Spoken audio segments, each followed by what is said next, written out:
Hello and welcome to day 2 of me trying to ship a product in a week and then sell it. So for people who didn't turn into the stream last night, I've been trying to make a infinite canvas, infinite zoom drawing program. So something similar to like Milton, if you've heard of that, or maybe Concepts or whatever. But the difference one here is I just want kind of decent rendering and I want it kind of be my own, and also just something that I want, right? Because I use Milton every day, but Milton isn't good enough from what I've understood. So hopefully this should all be good, is what I'm trying to say. Right, hopefully you're all hearing me right now. Yes, no problem. Right, so to show what I got, make sure I've got my graphics tablet ready. Whoa, graphics tablet. It's day 2. Go to the scene. Here we go. Now, if I open this up, here is a little window, some nice dark blue.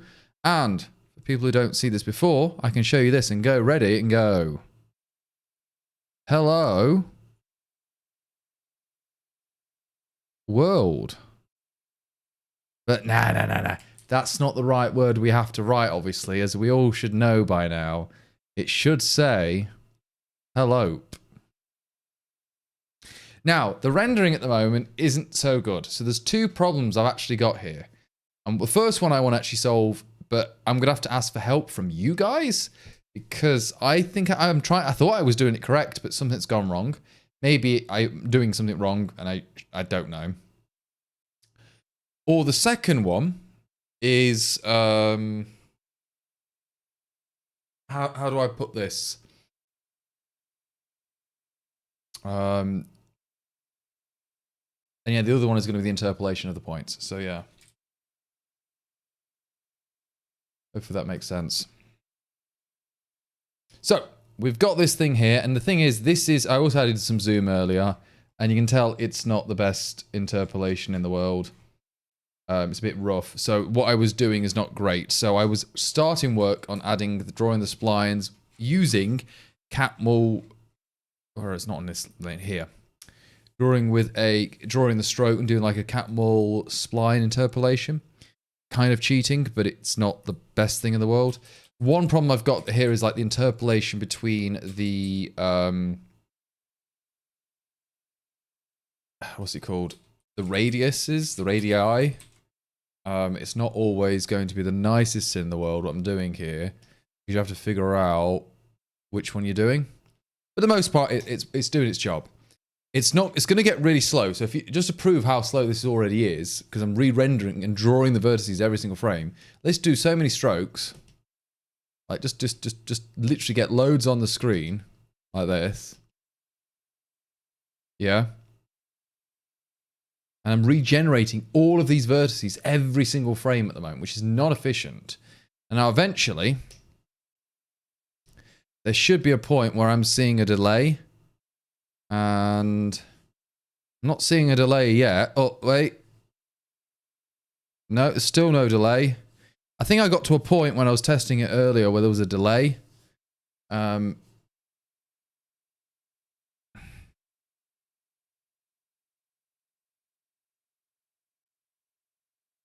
No, there's still no delay, but that's amazing what's working. They're also rendering a stroke. So I've actually implemented like a stroke thing and off like that.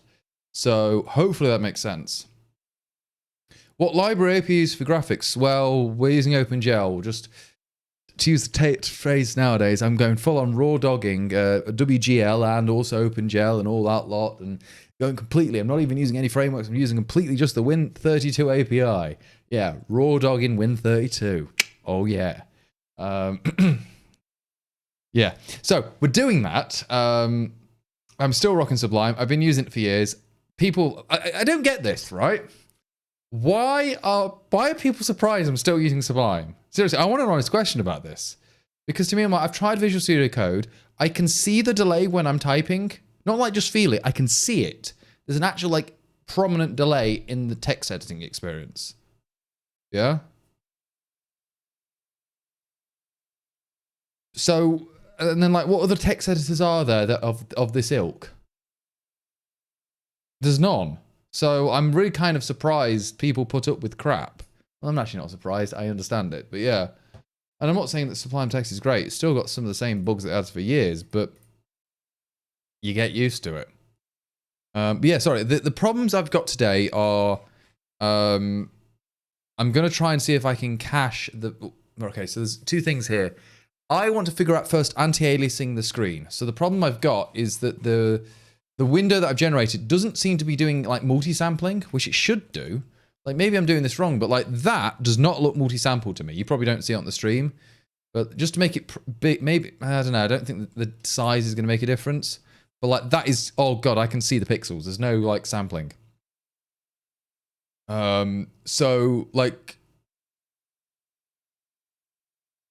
it's more of a like, I want to add multi-sampling to the editor. And the problem I've got here is that I thought this is what you had meant to do. So the first, to explain if people have not done Win32 before, never raw dog Win32, you need to create a dummy window first to create the OpenGL context, destroy that window, and then use that new context to create the new window to do the other thing to create new context. You have to do this kind of like double thing. And I thought this is what you do, and I've got all the attributes, so I'm clearly getting all of the OpenGL stuff sorted. That's on here, on these attributes. I've even set up a core profile. The core profile works, right? But for some reason, the multi-sampling doesn't work. Now, maybe it's not these attributes, and maybe I've put them in the wrong place. Maybe they've got to go here. And I've just put them in like the wrong attribute list. But I thought that was, it's not going to work. Look, it doesn't even run. So it is in this bit here, and it's not crashing. But the problem I've got is that's not anti-A-list. So what am I doing wrong? Is there any Win32 like experts here, or am I just going to be like noises? Is what I'm trying to say. Because that's the Stan Laurel noises, if you know what I mean by that. Yeah. Any reasons?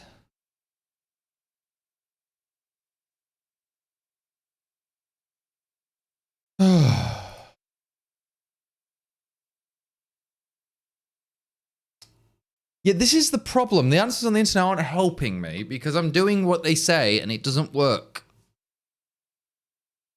Like, that's the thing I'm doing. And then...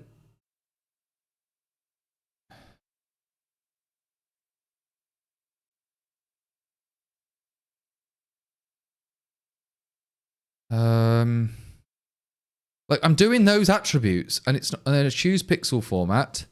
Yeah, the WGL wiggle or whatever you want to call it is there. But I don't get it what's going on here. Do you guys?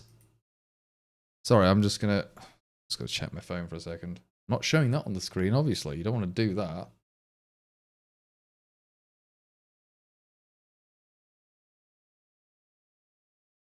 Okay, it's fine. Sorry. There we go. You can see me again. The bug is trusting the internet. That is true, but I'm like, I don't want to bother someone like that. There's no point. But for me, I thought like, they're the right constants. I've not got it wrong. Yeah? But maybe it's like a gist or something of this. Okay, look. Okay, so they've got them. They're the pixel attributes. Let's not call them attributes. Let's call that pixel format attributes. Yeah. That's clearly not anti-A-list. And then it says you choose the thing. Yeah. Then it's choosing a normal. Oh, it's describing the format, they say first.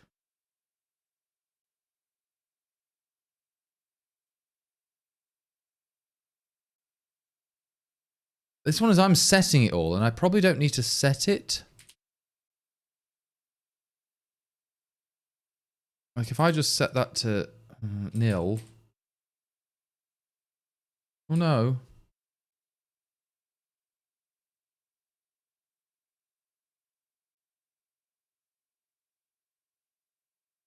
Maybe it's the... No.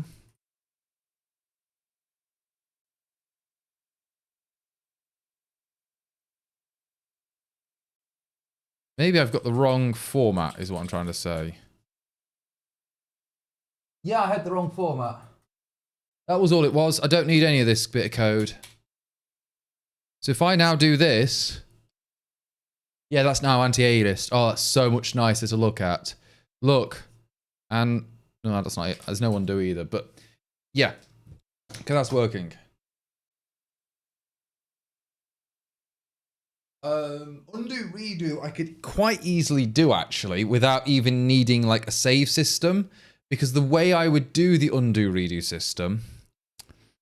Yeah, it was easy enough. I just had to look at someone else's code example. I was like, what am I doing differently? Like, yeah, I was setting up the pixel descriptor and it's reformatting it.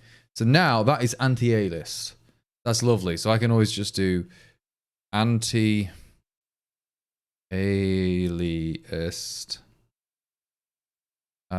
It's the my interpolation, my things is shit, by the way, still. So, all right, this is just like doing a straight line. It might need a little bit more smoothing on it than what I'm doing, but I don't know.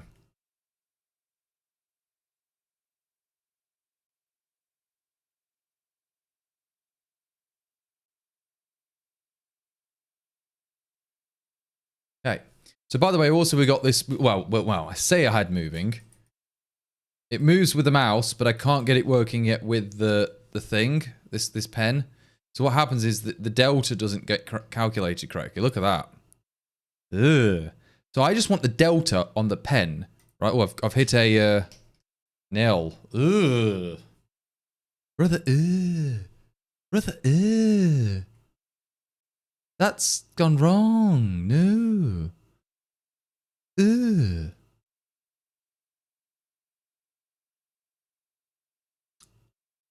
Yeah. Hmm.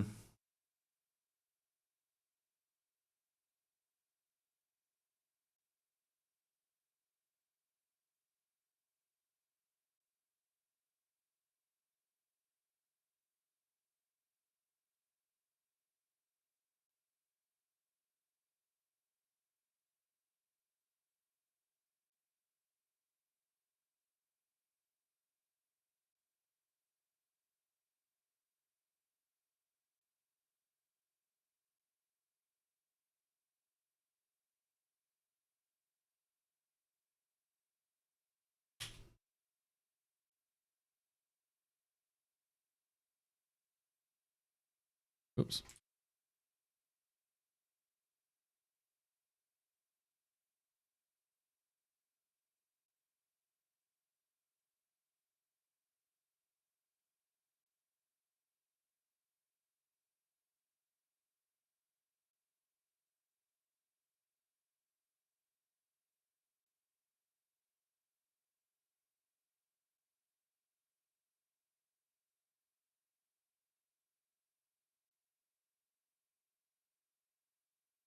And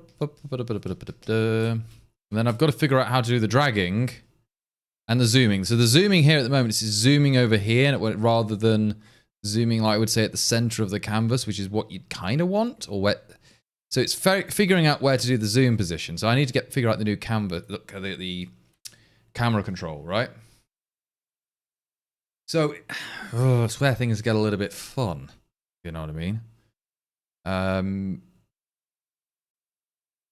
So the question is, zoom to cursor. Yeah, probably zoom to cursor, but I need to figure out how to do that math first. Before I do the zooming, I want to get the panning working correctly. Because at the moment, look, I want the delta on the cursor information for the like that, rather than being the delta on like just the general mouse. Makes any sense? If that makes sense.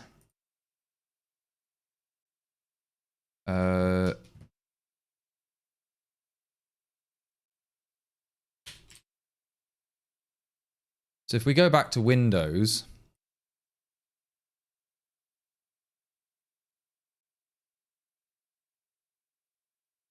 the problem is here I'm doing this like mouse position. This is what I want. Effectively, I just want the mouse delta, or like the cursor delta, right? And the cursor delta is going to be the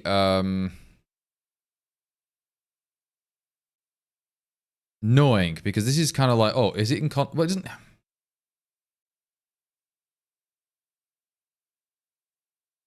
necessarily have to be in contact. It just needs to be. No, it just didn't need to be in contact. It just needed to be. Oh, in contact still has the jumping issues.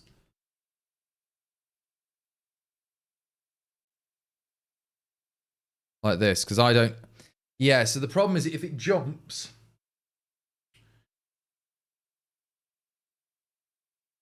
That mouse delta now is huge, right? So you don't want the actual mouse delta. You want the delta from the system. So, yeah, if you know what I mean.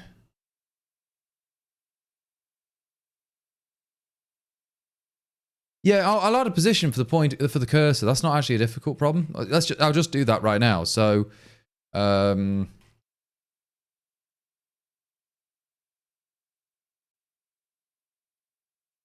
let me just add a brush radius. When we now init everything like this, I'm doing 8 pixels at the moment. So when it says equal to 8, we're doing that for the brush radius. Just set 10 as the hardness. Let's go to 11, right? Because these things got to 11. Right, so we've done all that, and I'm trying to figure out, like, okay, so when we're doing the drawing of stuff, we can draw the cursor. So you want to effectively draw circle. Oh. Did I ever do an outline for the circle? And the answer is probably not. But let's just do it something dumb, right? So the center is going to be wherever the mouse position is. Yeah, but we need to do that into vector. Let's just do that. Yeah, the radius, we already know what the radius is. That's going to be the brush radius. The color, I want it to be just like effectively white, but very transparent. And that should be enough. So that's probably a little bit too. So let's go for half transparency, right? You can now see where and you can see it's spazzing out. Technical term there. Like you can see it's sometimes popping up here for some reason, because it's like I lift my mouse cursor up and it's not actually in the right place. So whenever I literally leave the thing, it's going to a random place, right? Which is why it's doing that spasticky thingy mabob. Also, the cursor keeps changing to a random cursor, so I want to make sure I can force a cursor. So is it set cursor, isn't it? I need to do. Let's go to the platform windows. I don't need to create a cursor. I just need to set the cursor. But whatever. No, it's not where the mouse is. So if I take it off, like over here, look, see where it's going? It's not where the mouse is. I'm taking it off the screen. The cursor's not moved. But it's moving somewhere else. The mouse is here. The mouse was here, yeah. But that's the oddity, right? Because maybe that is where the mouse position should be. So maybe wherever I've got that, I have to set the mouse position. So is there a Win32 call for... I can't remember what Win32 does. Where's Odin here? Odin. User 32. Set cursor position, effectively, right? So it's wherever this mouse position has got set, I have to call the Win32 call for that, right? And no, that doesn't work. Look at that. I'm just taking it off the screen. You can't see me taking it off, but that is where the mouse... But the mouse has now been moved over here. So it's like, fun days. I need to Alt F4 that crap. I know what I've done wrong. So now I've set the point, but the point is actually the wrong location, because that's not the right... that's the relative one.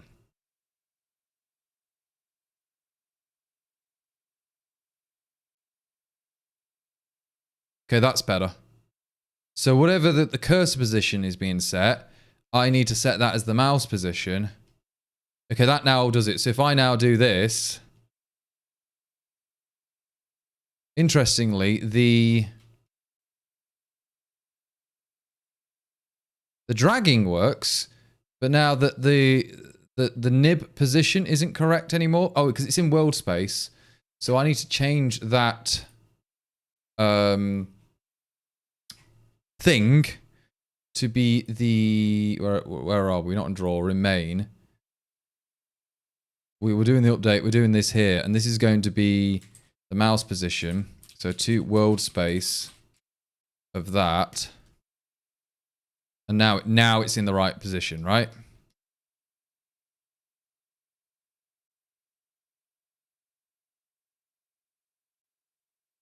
It's great, isn't it? It's starting to work out as I expect.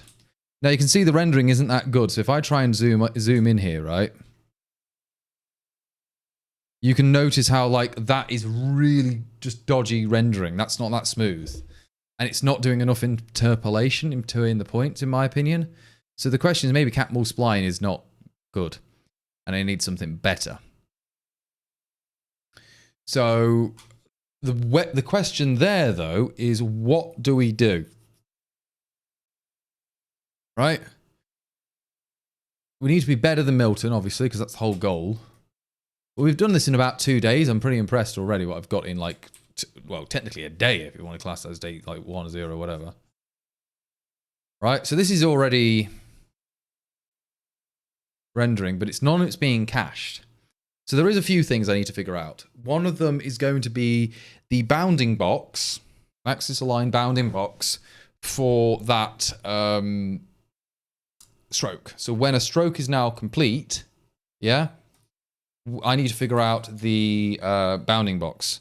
So calculate stroke bounding box or stroke. I'd not say calculate, calc bounding box. So current stroke. Let's do that. So if I go to the stroke thing, I'll show you how this works. I've got like a buffer thing, strokes, and then I've got just effectively a pooled based batch system, which should be absolutely fine. So stroke. Because each stroke is going to have a bounding box to it. And we're going to have to also note that the batch, each batch of things is going to have its own bounding box. So that means when I have a stroke, I should probably store the stroke batch in there as well. Just because, yeah, it...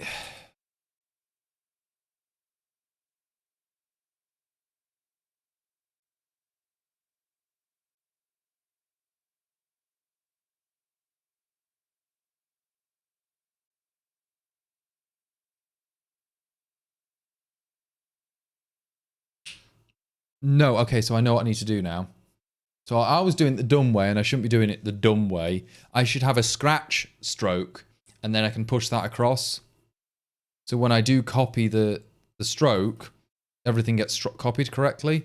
So I don't even need to store that, nor calculate the bounding rectangle, right? I just need to, when it's complete, it gets added to the actual list. So,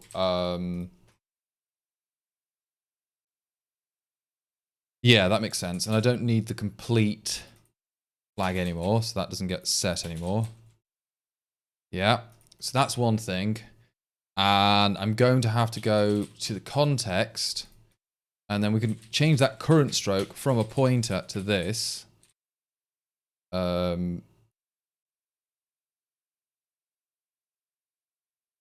Let's say in progress. Let's call it an in progress one. So as soon as we have this, we have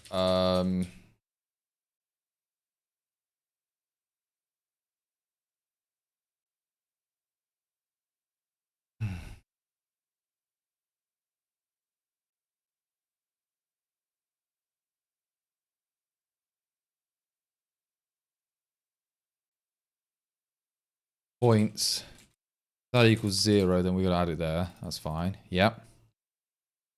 We get the current stroke. We don't need to push the list onto the current stroke. That is the current stroke. Yeah. That's just that. Fine. Current stroke. We got flags is now going to be the eraser. And now it's going to be in progress.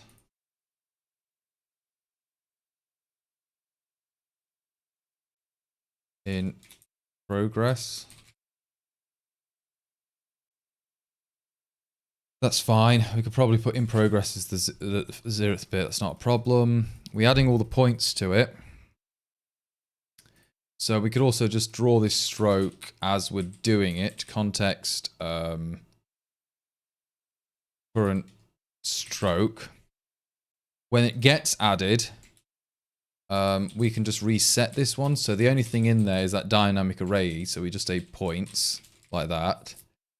But we can then also calculate the bounding box in place and then add that to the list that I was adding. We can then push it, right? So we can do this. Stroke list, current stroke. We don't need that cert anymore because it's not a pointer.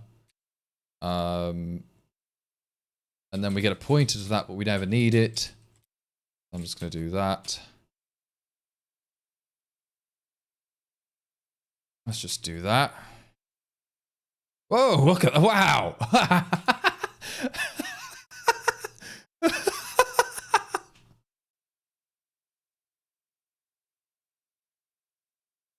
I'm sorry, that is one of the best bugs I've seen in a long while. Okay, why is that happening? Oh, I know what's happening.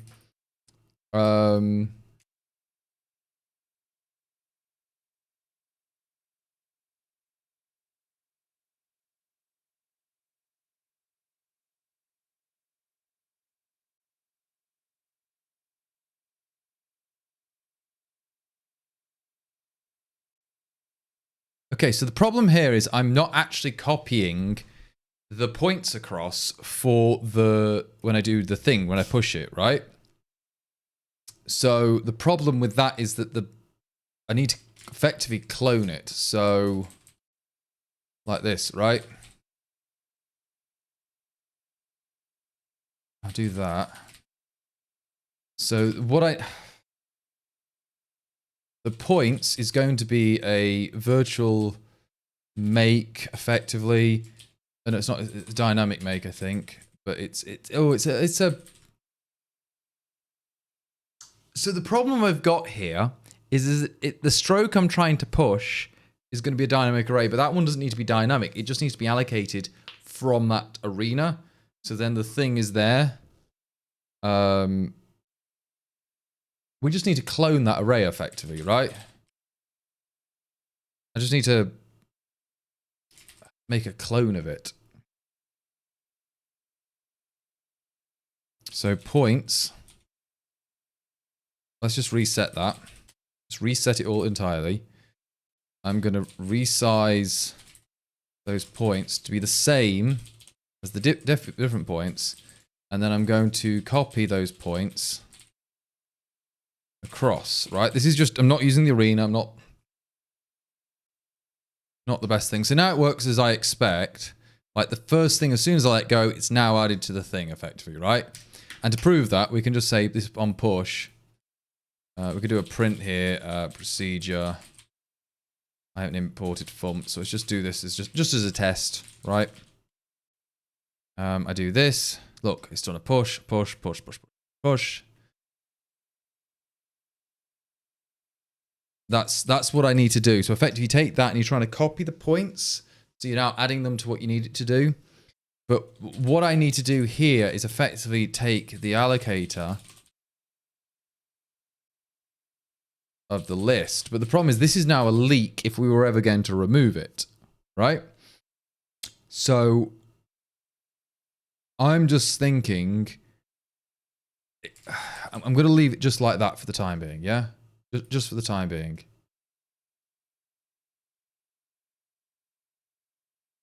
Or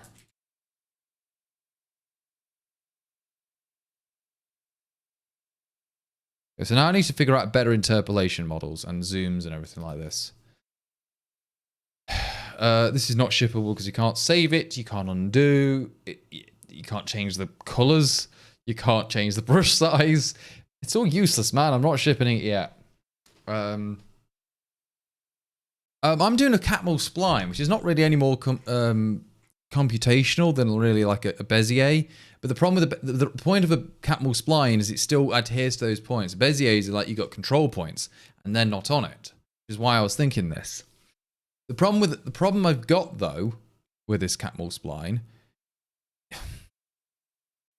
is it's probably got not enough divisions is what I'm looking at. So I always did 24 here for this calculation, but I'm gonna just put a new constant up here, just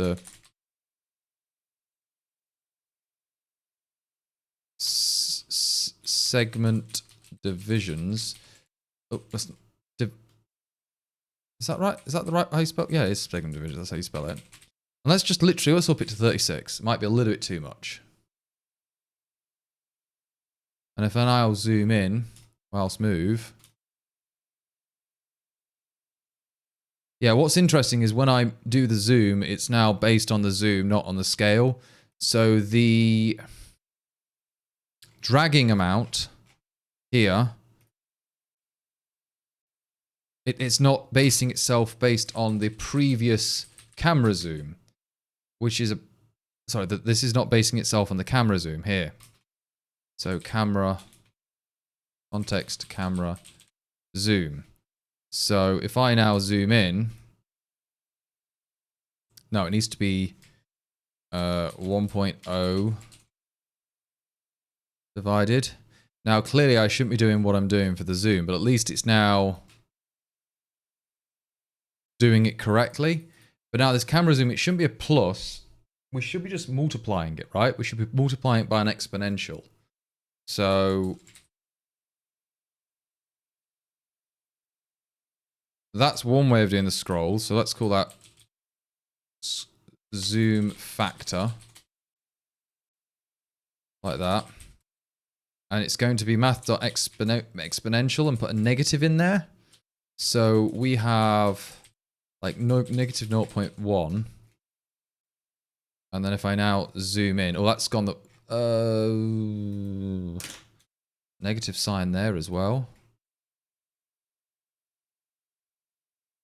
It flickers. That's not a good sign. Oh yeah, because it's going to be doing the... Okay, because now I've got the negative in there. Yeah, that's going to be... I didn't need the negative. So that zooms in. And it seems to be now... It feels linear because I've done the exponential trick, right? And I've just put this zoom factor, which is 0.1. It's Catmull. Yeah, it's a Catmull spline is what I'm doing. So you can probably look at this Catmull implementation. It's correct, but it's just more of a... it might not be a good option. Maybe I want a bit more... bit nicer thingamabobs. Right, so the last thing so I don't keep forgetting... The current stroke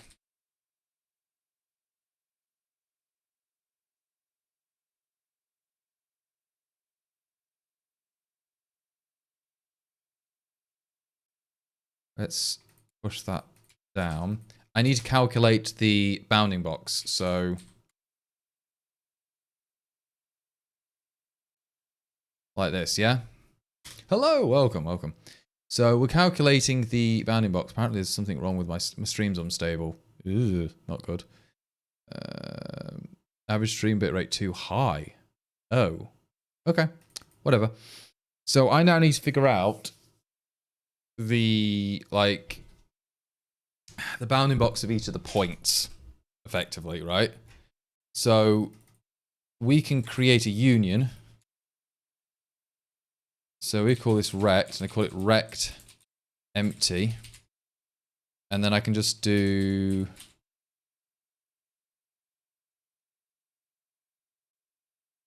For P in S points, keep it simple, yeah? Just do that. Each point is going to have its own size to it, which is its radius times by the pressure, obviously. And then we have the points and everything. So we have P rect, like that. So it's going to have the minimum position is going to be the points, yeah. P dot position minus S dot, I've got the stroke, got the brush, the radius times by the pressure, and then the max is going to be added to that, and then we're going to have that union, so that new one is there for the P rect. So that gives us now the bounding rects for everything, yeah?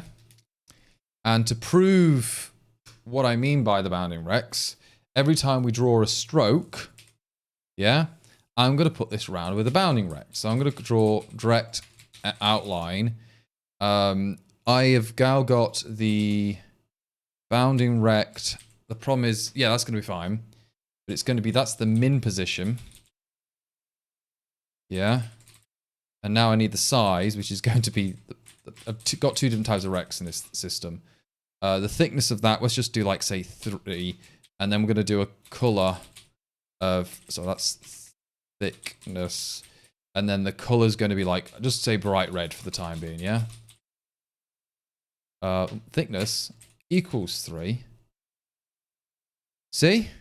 So now we have the bounding rects every time we draw this on, right? So, can we guess what we're going to do next? If the bounding rect is not within the actual, like, camera view, we don't render it. Simple, right? If they don't overlap, they don't get rendered. But look at that, man. You got to admit, that is pretty cool. So we're doing some, yeah, it's not really a frustrum at this point. It's 2D, man. It's just culling. So, you can see all these lovely curves, and they are actually working as I expect. There isn't really any reason why they wouldn't be. I think what I'll do is I'll probably make them a little bit cleaner. So I'll put this as radius. Here. We have to calculate it once, obviously. But that radius, I'm going to add a little bit of a fudge factor to it. I'm going to add effectively 25% of the current radius to it. So it's a little bit larger than it needs to be. Just so, not even probably, let's say 12.5%. Just so that if we do have any interpolation, it will never go out. And that also means it always gets rendered anyway. Make sense? Yeah?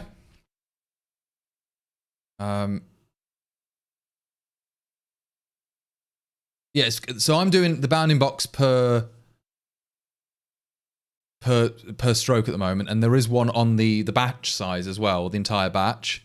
So then the batch has the information what it needs to do. So when we're going to do a batch, we can then do a double frustum calling, right? So this stroke iterate at the moment is kind of the iteration call I'm doing. But it's probably not like the best thing in the world to be doing. It's just going through all the strokes.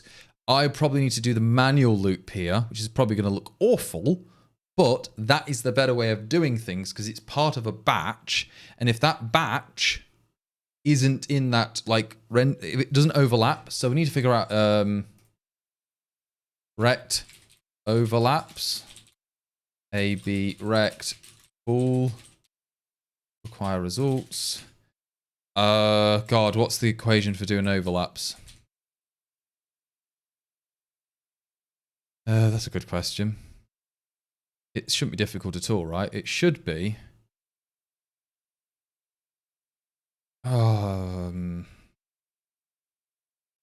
If any of them are in the same range, yeah, I'm gonna do in range, right? a, so let's call that A, and that's going to be min, max, float, bool, return min, A, and A max, yeah. And then I need to do both the X overlap and the right overlap, so that's going to be in range of the A dot min of X. And then we need to do the, is that right? Yeah, A dot min of X, and that's going to have to be B dot min of X and B dot max of X. Right, so we're just going to do that. And then we want to do the other way around now. So it's whatever the B, if that B bit's in, right? And that's going to be in that range. That's going to be great.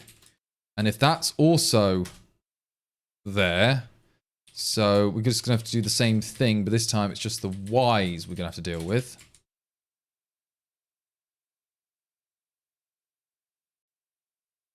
That's correct, right?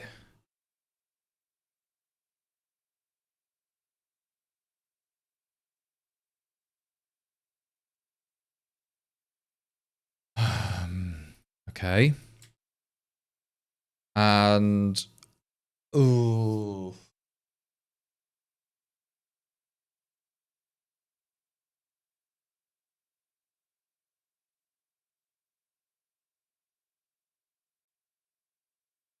Oh, this is fun. No, I'm figuring it out in my head. I wish I looked on Wikipedia. I should have looked up. Is that right? If any of those would overlap, right, that's the case. The same with this.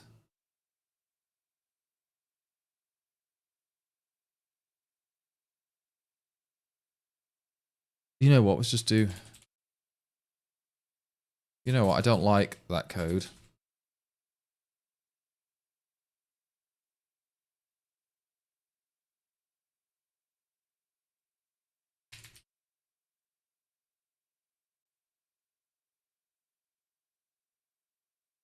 Okay, that's fine. So, yeah. No, I'm not Van Gogh. I've still got my ear. Don't worry. I'm not going to give that to a prostitute. Then we've got also... It's not... I've not calculated... Okay, so what's happened here is if it's an eraser, it should have been a different color. Right? But I haven't done that. Because when I'm drawing it, I'm not setting the color correctly. Yeah, when I draw the stroke. So color, s.brush color.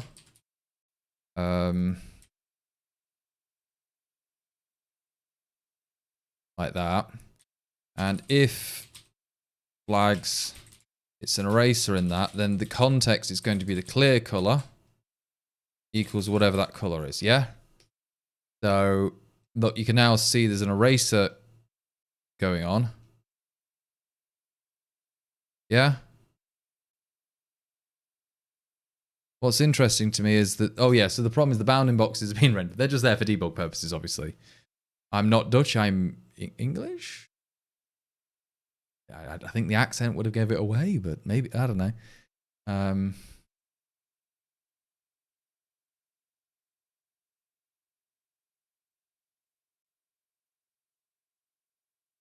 Right, so, I keep saying right. The problem is I know why I'm saying that, but it's not a good thing.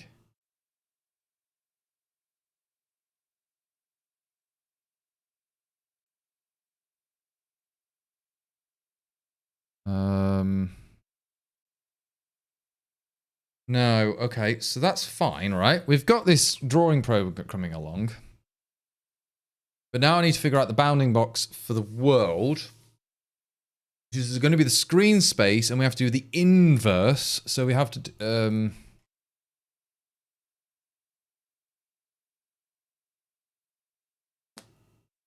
that is the inverse, right? So we have to do the inverse of those points.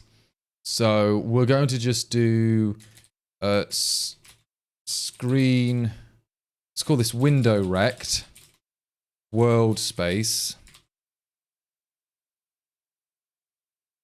So the min is going to be dead easy and the max is just going to be whatever it is. So the min is going, and the reason why I'm doing min and max is because it does make the maths easier in certain places. Usually I do position and size, but I may change that later. It's just the min and max is when you can do the empty trick.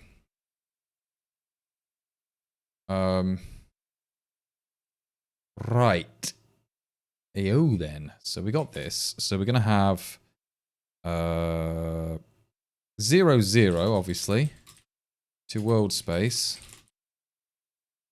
And then the max, that's going to be the min space plus that. Oh no, it's going to be the window size there. So context, window size. Okay, that's good.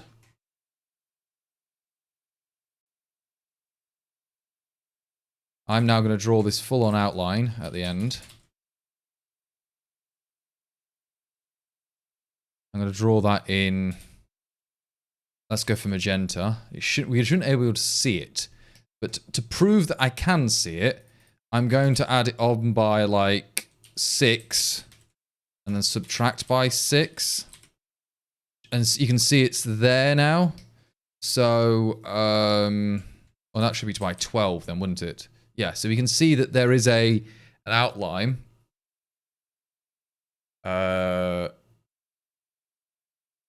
If rect overlaps, if that overlaps, so we have the overlaps. No, it's the bounding. So bounding rect. You know what we can do here? Yeah, a bounding rect, and it's the window rect world space. I am going to draw it, else it's going to be. What am I doing? Print line. Nope. It's apparently still drawing it, which is not a good sign. Okay, so this is probably. Oh no, that's not nor. That's meant to be an and.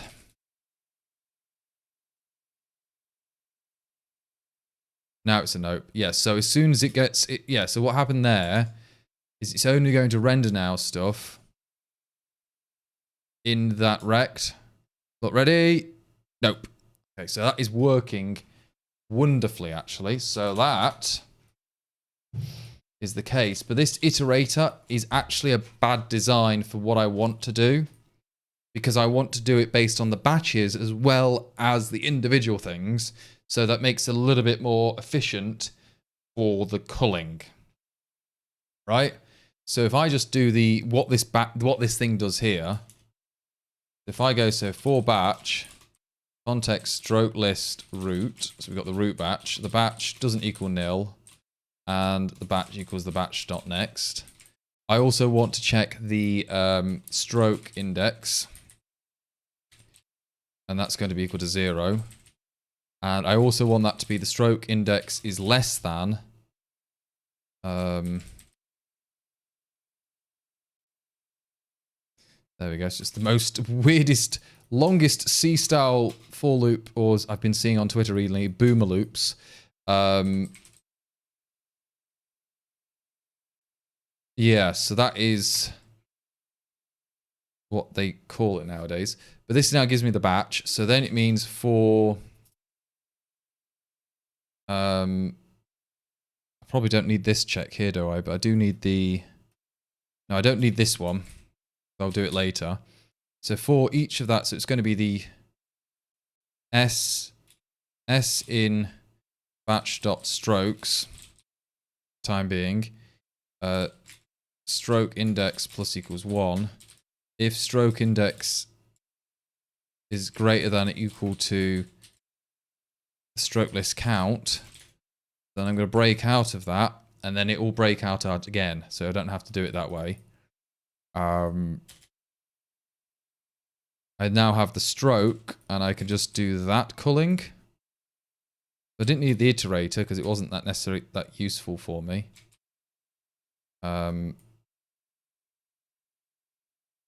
Yeah, so that is probably working, but I also want to do the okay,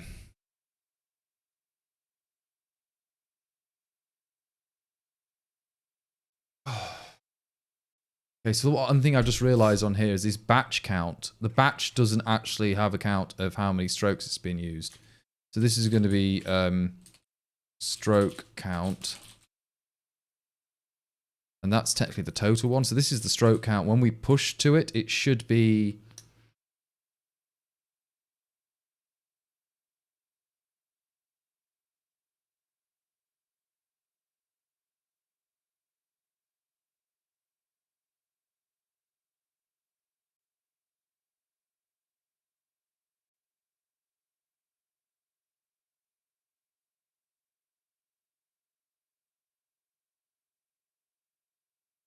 Yeah, now this means I don't even need to check for the stroke count either, because it's now in the stupid thing in the first place. So that was just like a sanity check, but I don't need to do that anymore. So why bother? I don't know why I didn't do that previously. Batch bounding rect.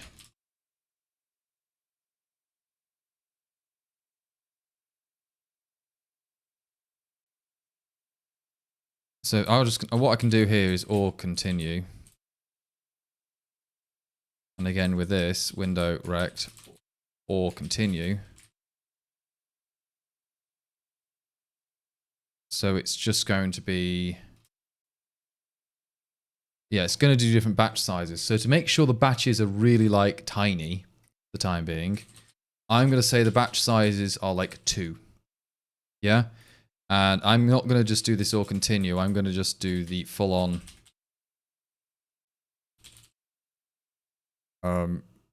Nope. In fact, what I could also do is render the batch.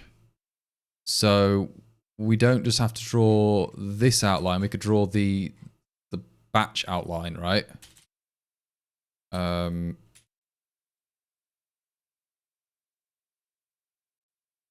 I'm going to do that in magenta. So there's another one. So they've got 2 different outlines, obviously, for the batch. So I'm going to defer that. So it's a double culling approach. So you can see there's 2 different batches now. But it seems to be, okay, so it's not actually adding to the new batch. Okay, so that's not a problem.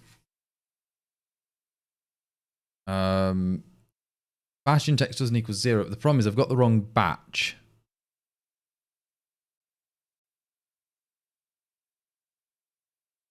Because that's going to be this total... The way I'm doing it is a linked list approach, but I probably shouldn't be doing what I'm doing, if you know what I mean. It's the wrong way of counting. So at least I got this early. You can see it's now deleting the stuff. And yeah.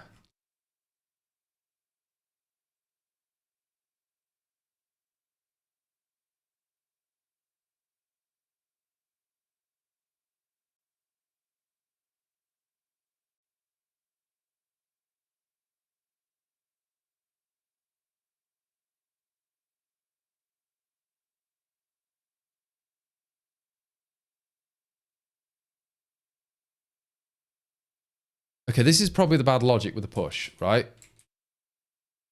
Never, I don't even need the get yet, do I? Let's just get...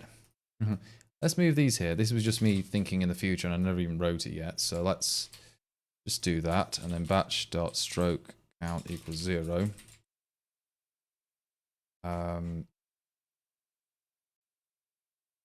Should be fine.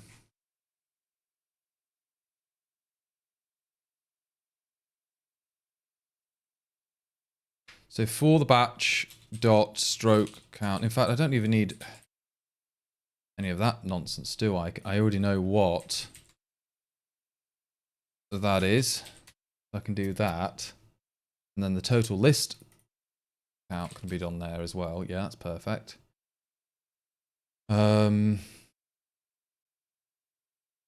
This can be calculated as well. And when we push, we can calculate it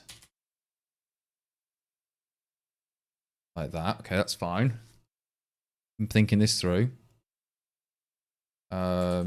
I just need to get an empty batch. So what for the batch?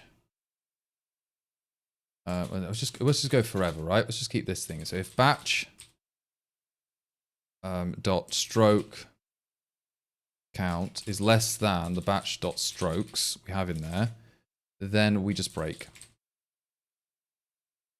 If batch dot next is equal to that, we need to add one, and then batch equals batch dot next. Yeah. Whilst batch doesn't equal nil effectively. That's just like a sanity check. This is the destination one I needed, as well as that. There's, okay, so you can see where the batch is, right? There's one batch. Okay, and there's another batch getting destroyed. So this is not actually creating the batches that I expect. Oh, so there should be just again one. Here's one batch. And there's another batch, but now for some reason it's updated it to there. I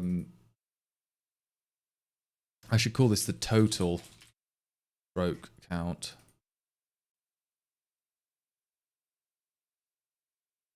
Yeah.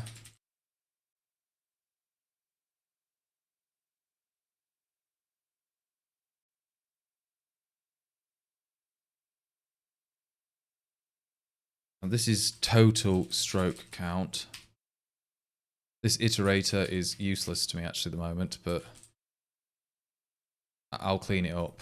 Let's just, we don't ever need that yet. But for some reason, we've got the batch. If the stroke, so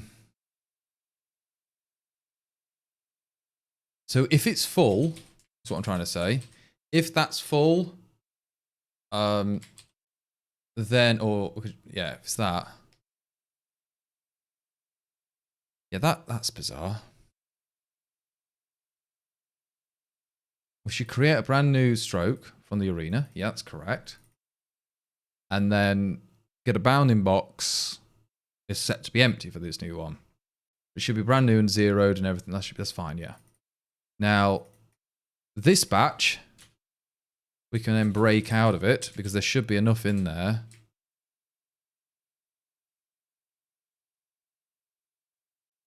And then it crashes to here. Okay.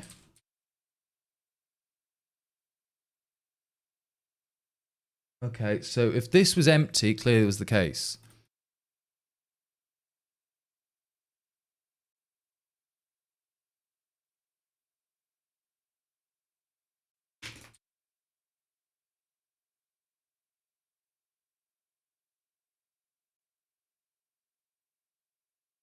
Yeah, this is weird because this is meant to be new on this arena, right? Because it would be zeroed.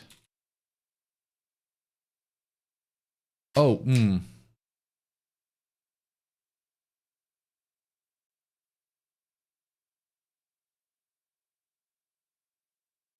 Yeah, that's not working. Trying to think my own logic through here.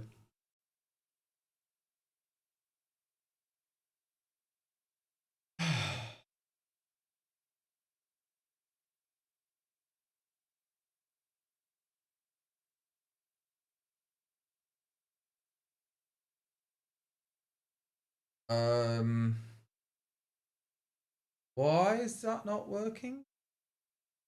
Okay, think this straight. So we're trying to find whilst that is full. So each batch is full. Yeah. If that batch is full, we have to go to the next one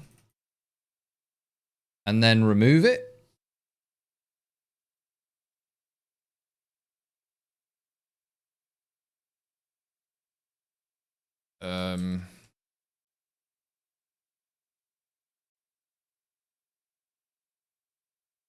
Oh, that's why. Oh, you idiot, Bill. That was all the bug was, right? The new batch is not set in the bounding rect string. So this one here, batch. There we go.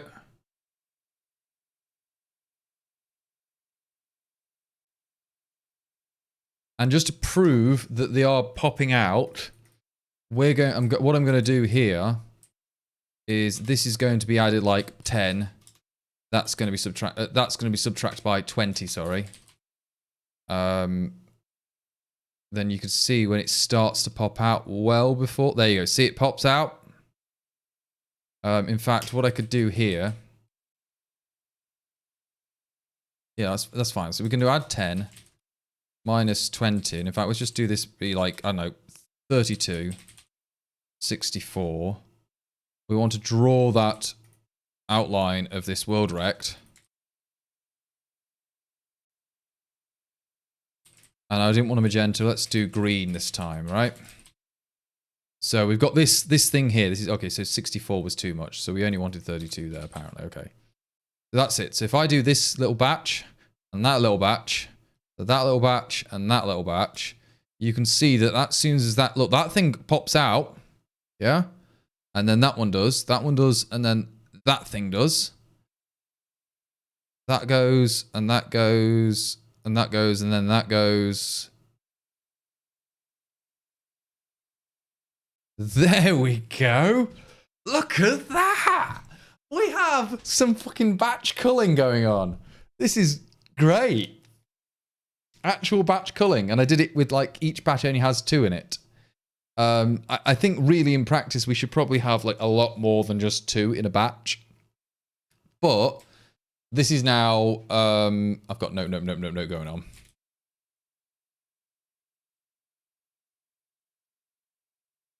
Let's just do that.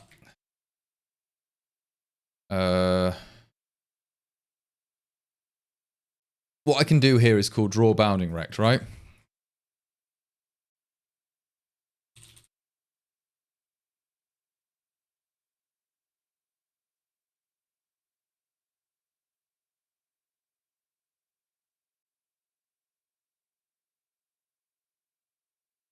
Then we don't have to keep drawing the different logic, if you know what I mean.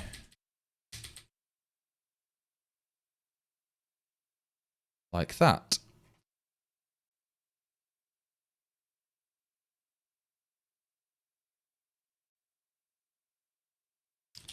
What colour was that? Magenta.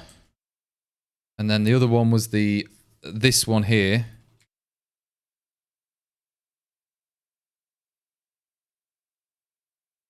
Okay, so we've got the bounding rect.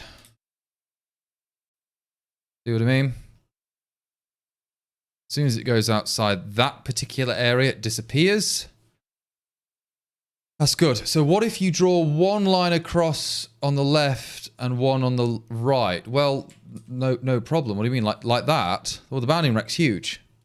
But that thing disappears, look. And that thing disappears. But if we go far enough out, they all disappear. So it's a complete group. So we're still doing it on the group basis. So this is... We can then go from the 2 and back to... I thought about 2 to the 12 was a big enough number for a single batch. I thought that seemed reasonable, but it might be better to go smaller. Because some people might just want to do this kind of job. And then I'm going to just erase all that. So yeah, let's just comment out the bounding boxes now that we've kind of proved, yeah, that it works. Yeah, I'm really happy. In fact, no, we could do actually all that. That's not the problem. We can just say bounding box. We can just comment that out and just comment that bit out. There. So I'm going to commit some of these changes to my thing. Right. You know what? I don't even need that anymore. SDL2 anymore. Because it's just going to be a single executable, right? Delete. Delete. Bounding box based culling support. I also was trying to do font support as well in a minute, but I'm not pushing this to anywhere. What am I talking about? Yeah, so the way I'm doing the erasing at the moment is erasers are actually just another stroke. They just paint on top as the same color as whatever the clear color is. So and to prove that they're doing the same as the clear color, if we set the clear color to be on like a cycle, like a random color on every single time we update, clear color, if we say like r equals math dot, we want it on a cycle, don't we? We want like sine of whatever the current time is. Like that's an F32. But that needs to be like multiple. That needs to be added by a 1. No, that needs to be times by a half plus a half in this particular case, yeah? R, G, and B. But that's now going to be between 0 and 1, and I don't want them that big. I kind of want them like quite dark, so let's go there. And then I need to add some phases onto these. So there's a phase of that. 0 radians, 1 radian, 2 radians. You can now see there's now this rotating background, but you can notice the eraser color matches the clear color, correct? So it's not actually incorrect anymore. Hopefully that makes sense. Yeah?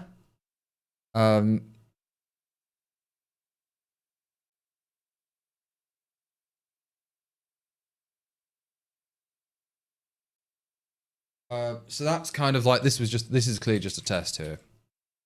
But we've now got all of this basic functionality working, and it's only been an hour into this stream. So I'm pretty happy right so far with this. Really good progress. The line interpolation stuff isn't good. Next I've got to figure out is the zoom on that cursor.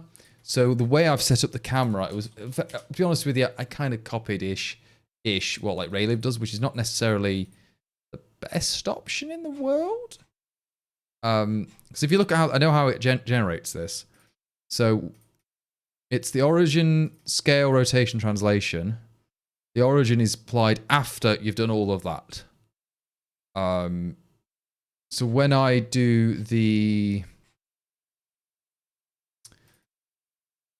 it's not the, what's the origin defined as? It's the target. So I effectively need to zoom. This is where things get a little bit finicky, right? Let's call this offset, and this is a vector 2.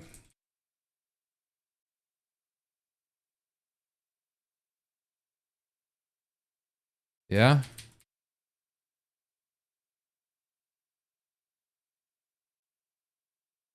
Let's just do both. I think, oops, they're both going to be offset. I don't think this is correct, by the way. Yeah, as soon as I try and move, it doesn't do anything. So I wonder if I move the target, that's fine. If I zoom in, but it now needs to be the negative of that offset effectively, so let's just do subtraction. It might have just been the thing I was, yeah, now look at it. The target is world space, but that's not the thing I was aiming for, if that makes any sense. So I think, to keep things simple, the target, camera target, is always going to be effectively halfway where the screen size is, right? So window size times by a half. Yeah? So now if I zoom in, I don't know, where's it zoom? It's still zooming in the wrong place, so that's not right. Okay, so the target's not what I wanted. It's fine.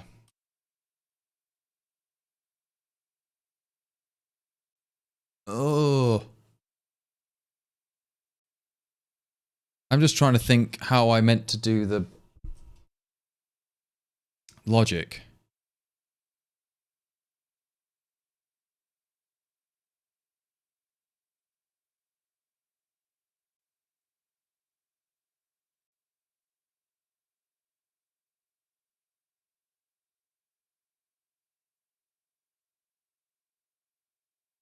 Effectively, when I zoom in, right, it's the offset that needs to be where my mouse position is, right?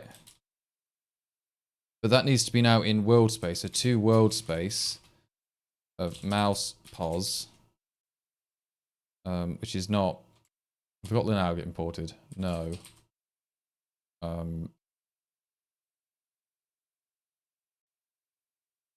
Yeah. I'm just thinking out loud. Obviously, that's all I ever do on a stream. Okay, I've got a parenthesis missing. And now look at that. That's some dodgy thing going on. But the target.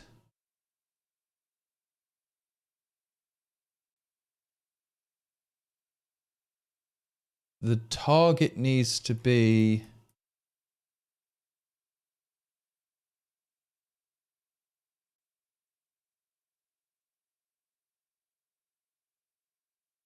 I think I know what I'm doing wrong. Okay, so I'm just trying to figure out my logic in my head as to how it should work.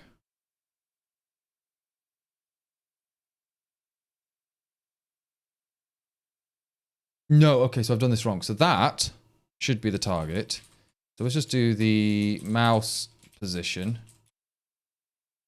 Yeah. And it's going to be that. Or just call it mouse pos, whatever.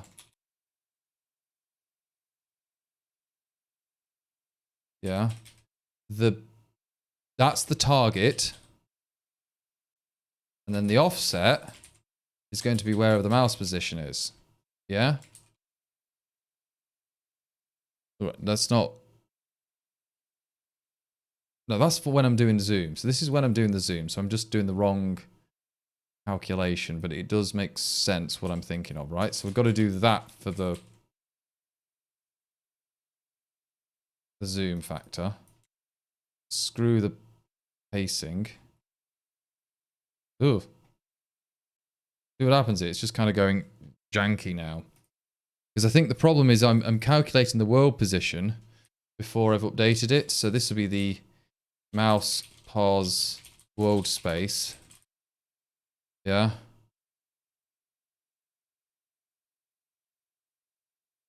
Yeah, that's still wrong somehow. That's screen space, yeah?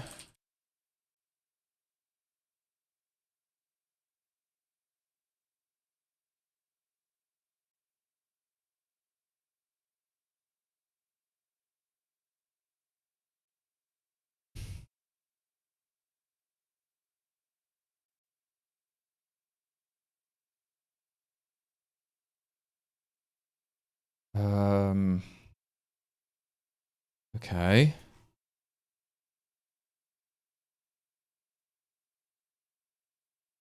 So if space is down, which is what we're going to, and the left mouse is down, then we're going to move things down. So we've got the delta, and we don't need to worry about, we've got the zoom, yeah? And then we've got to set the target to be that delta, right?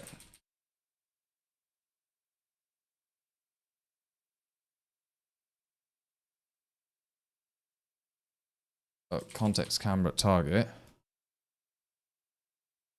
That now works.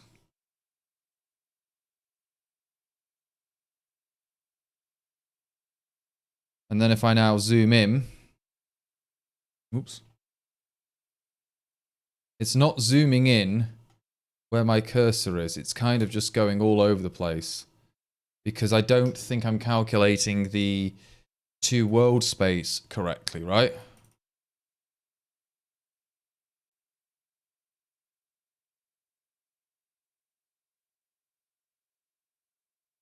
Any chance you can make the text even bigger? Okay, this is huge already for me, but sure. Is that better? Impossible to watch on the phone. Yeah, it sounds like it's impossible to watch in general anything on a phone, but yeah. I'm just thinking through the logic in my head, how this works.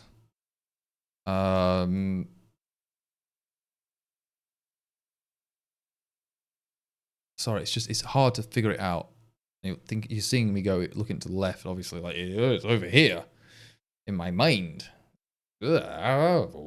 Whoop. But no, yeah.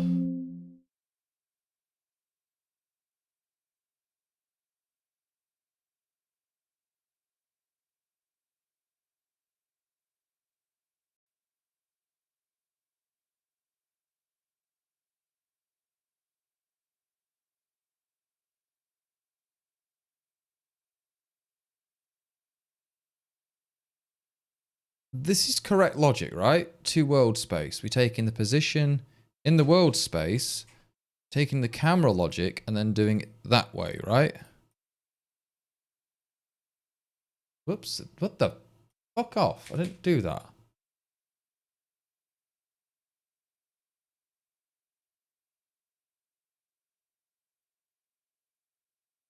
I'm wondering if my matrix calculation's wrong for the camera, which if... I don't think it's wrong, I just think it's probably overcomplicated is what I'm trying to say.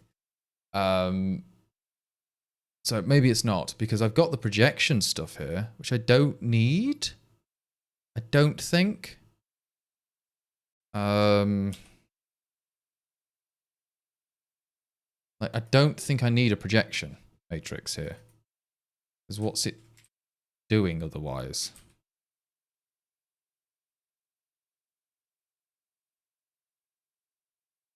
So just let me just... I'm probably doing an extra step here and I don't need it. So if I just copy and paste the camera, we've got the origin, which takes in those parameters. Yeah, that's correct. We've got the rotation. Yep, that's correct. We've got the scale. Yeah, that's obviously correct. Duh. We've got the translation, which is obviously correct again. We multiply them all together, and that gives us the transform. That is the transform.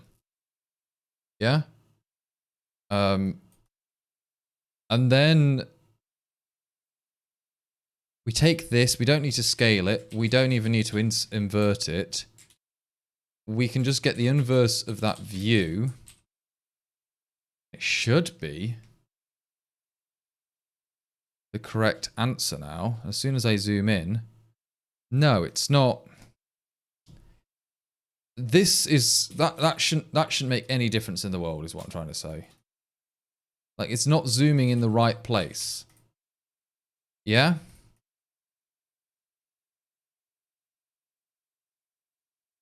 Oh, yeah, of course there's going to be a toolbar. I'm literally... This is day 2, man. I'm trying to make sure I've got the fundamentals working before I do work on the UI. Like, that's it. Like, it's day 2. Day 2, when we've got a whole week. But I'm kind of going like... I'm getting the foundations. We're doing this on... not all on live on stream, but most of it, obviously. Seeing how it goes. So, yeah.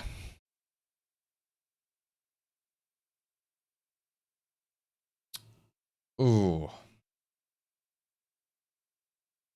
Okay. So like my paint, kind of, yeah. I'm just thinking this through. Where's the...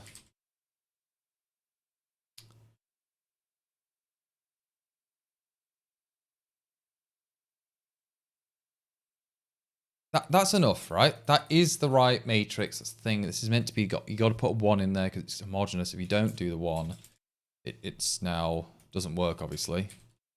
But now it should work. So the moving is working as I expect. But as soon as I zoom, it's zooming in the wrong place.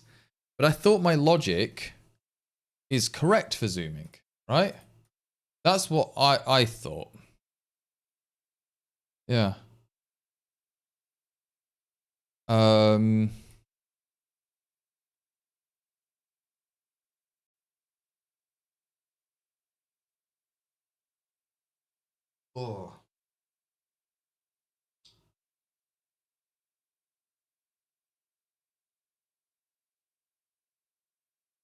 Yeah, toolbars aren't necessary. Like, there's no point having a toolbar. There'll be like maybe a toolbar, not like at the top, you know what I mean?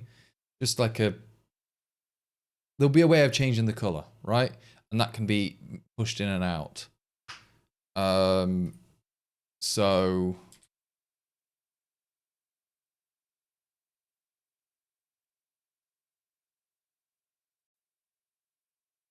I'm just trying to think through.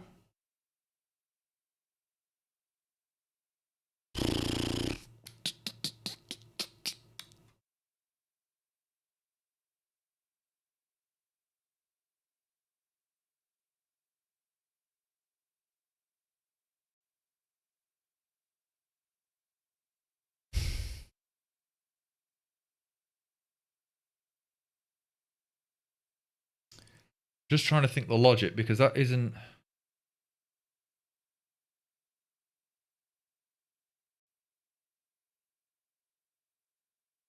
Maybe it is zooming correctly, is what I'm saying, but maybe I'm not... No, it's not zooming at all correctly. That's just wrong. So, the zoom factor there is that.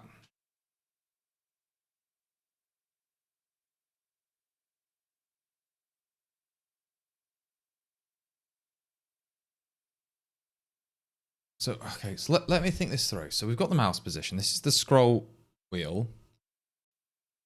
God, you're all looking at me like going, oh, this should be dead simple.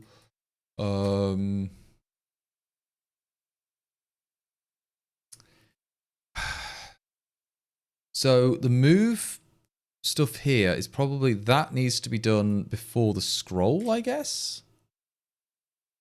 Maybe? Like, I don't think the order of operations matters too much. Maybe it does. That zooms in, right? Now that doesn't zoom right. See what I mean? So if I zoom here, it's now... What the heck is it doing? Like, it does that, that's fine. It doesn't do it right there. So I've done something wrong. But I don't know what. And maybe it's how I'm zooming as well. Like, the scroll for the zoom is the... This factor might be wrong. We've got a zoom factor. And I'm doing delta time-based things, so that should be okay. So that's the zoom. So we have that.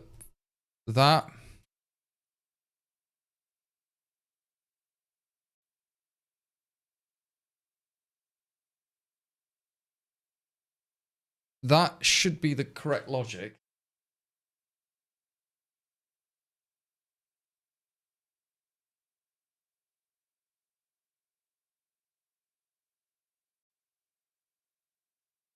But why is this wrong? I'm really confusing myself. So I've got the mouse position. So the offset should be the screen space, whilst the target should be the world space. And that has to be correct. But it's not. Now, the only other problem with that is it could be that the platform code is wrong for calculating the, what's it called? The matrix here, but it looks like it's exactly the same. That's what I'm trying to say. So the platform code is the same code. The only difference is, sorry, whoops. The only difference is we've got the projection matrix as well, which I can push all the way down here. That gets us the same camera matrix. Then we have a projection matrix. And then that gets pushed up. So we've got the camera, the view, and the projection. Screen size, the mouse position, whatever, it's got all that crap in there. I don't need it for the shader, but it's there because reasons.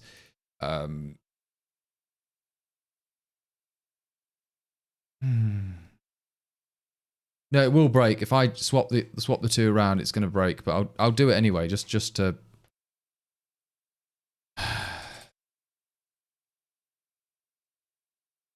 Okay, so we got that. Okay, so it does work. Look how like jerky it is. And look, it's kind of skipping all over the place what it's doing, and that doesn't look right.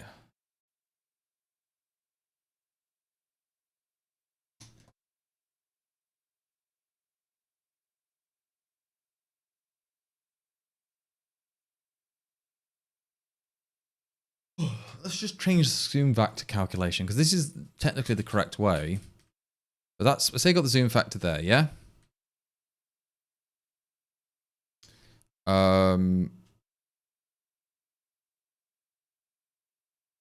The one way I'm thinking about this is we've got, let's say we got this. We take, let's say this is the scroll delta. We only care about like the Y component, yeah? Let's do that, and then take the absolute value of it as well. That's a scroll factor.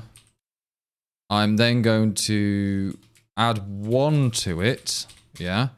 And if the scroll delta is less than 0, we then just say that that zoom factor is the inverse of it. So this isn't actually the right logic, right? It's just going to be the logic I'm thinking it through. Oh god, that's way too much by the looks of it. So let's just like scale that down like there's no tomorrow. And that doesn't work.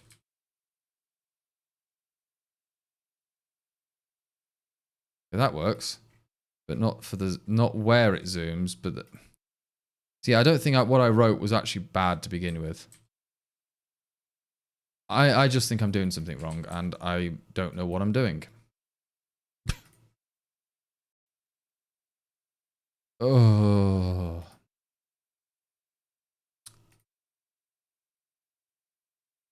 This is annoying me, actually. But I don't know why.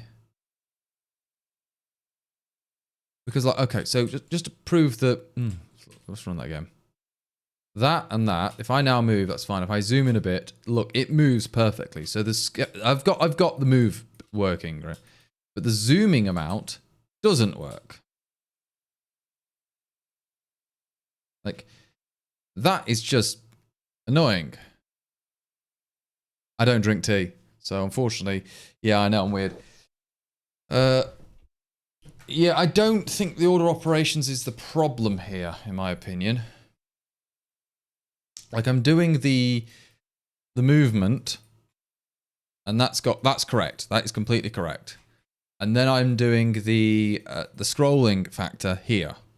So how much ever it scrolls by, if it is not 0, then we're going to deal with this. We do the exponential number, which that gives it proper scaling, as we expect. But this is where I mean. So this should be the mouse position in screen space. And then we convert that offset into the screen space one, the target into the world space. Should be fine.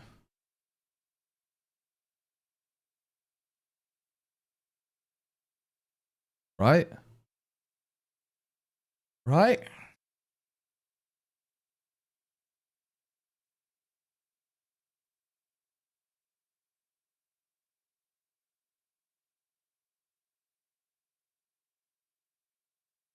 I'm kind of just confused at this point.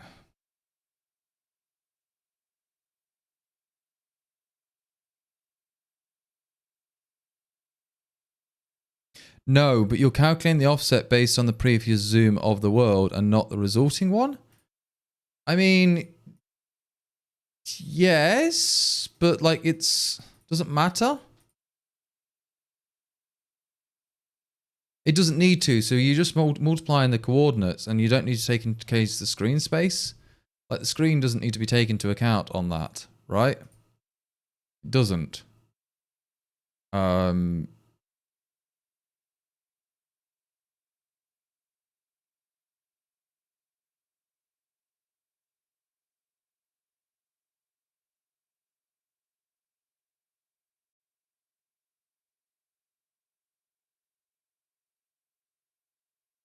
Can you try zooming in first? I did. Yeah, just to prove it makes no bloody difference. Because clearly you're only doing one operation at a time. Like, it doesn't really matter when I do it. Like, look, it's kind of zooming in, but not, and then it cocks up like mad. So, apply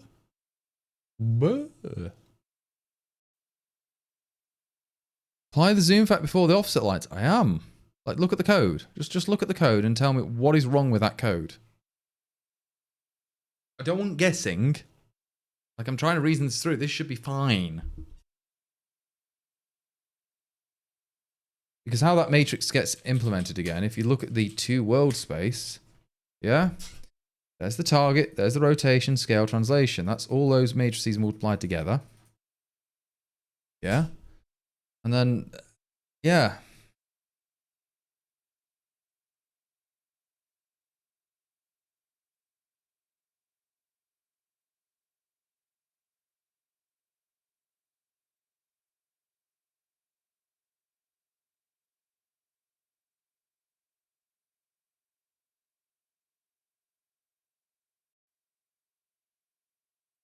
I don't think I'm...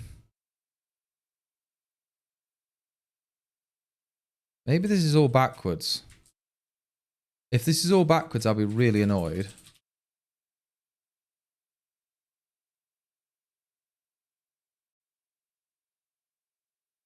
Like, I wonder if that is all backwards.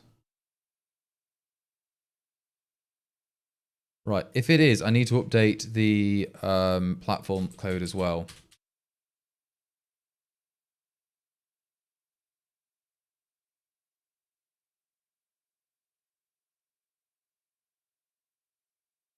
It was backwards. Of course, it's the origin scale. I got that fucking... Oh my god, I can't believe I did that backwards. Now that's why I was thinking, why is this not working? Oh, fucking hell, that took too long. Oh.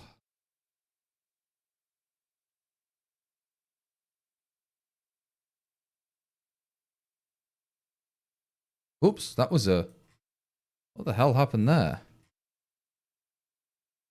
It zoomed out quite quickly.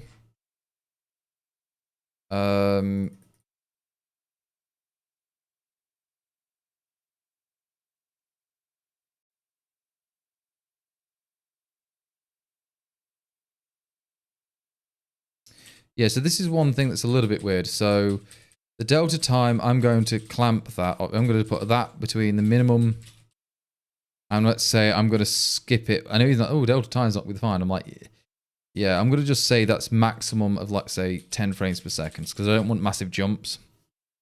And that's, yeah, that would be...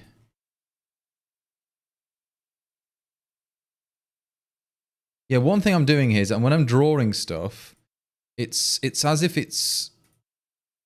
The platform code is adding that pen data as if it's the middle mouse buttons being pressed. It doesn't matter which one. Like if I do right, middle, or left, they all get hit, which is not what I want. I effectively only want if it's a right, if it's a left mouse button. So I want to kind of pretend it's only the left mouse button.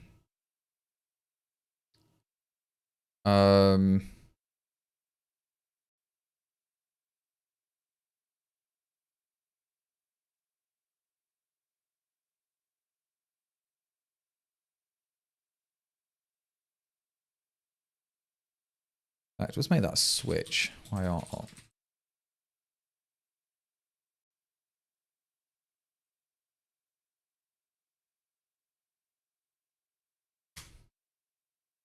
I? When we look at this data here for the pointer information, right? Pointer info, we can figure out if it's like if it's first button or not, and that's in the pointer flag. If not in pointer, where is it? The PI pointer flags. Then I'm gonna write continue. And then there's loads of hits. Like, what about if it's a pointer, not just a pen? PT pointer? PT touch?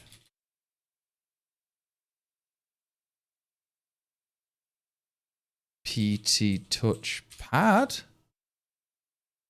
Yeah, now it doesn't do with the right clicks or the middle clicks. Oh, it did a bit. Oh, that was spastic. So I think what happened. Yeah, that I know what it's done.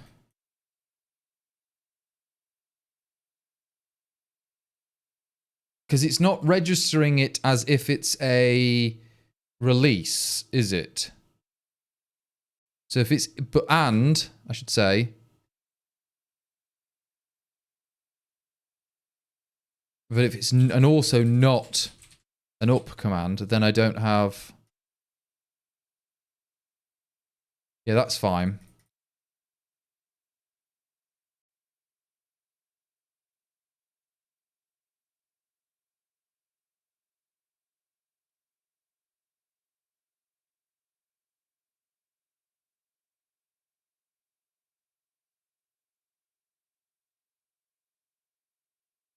In fact, I don't even need to check all of that. I can just check it here. Yeah,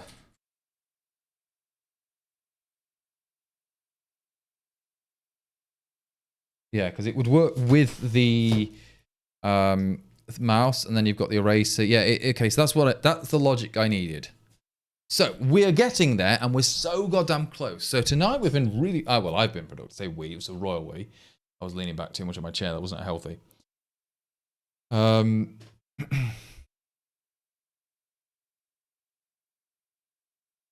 So yeah, this is a bit effectively a digital painting program with an infinite canvas kind of idea, right?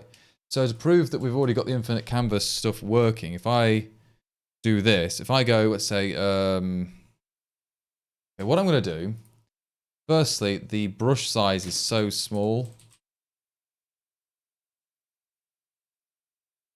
What the brush radius is, 8. Let's go for 32, so it should be chunky boy, like this. Ready? So we have, to prove it's going to be an infinite one, that is not even pretty. No, cancel. Zoom in for you. So we got, okay, so notice this.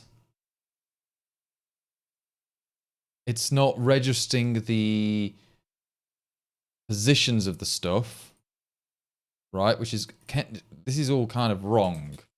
So I've got to be careful.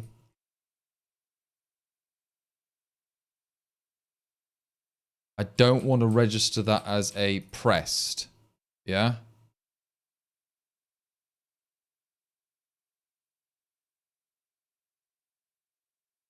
Neither of them that, then continue.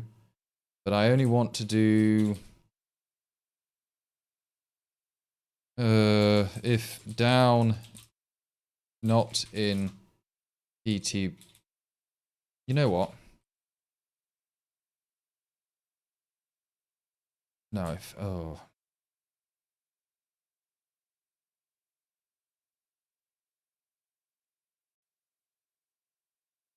This isn't going to be correct logic, right? Yeah, so this is the annoying thing. So this only needs to happen, right, in this particular case. Yeah. Yeah, it is only on that case. I was right. They should have done that logic previously, but... Okay, so... I'm going to increase that to 64, and there's going to be a real good reason as to why I'm going this chunky. I'm going to prove it and write, hello, very big. And then, oh, I need to do... Ooh.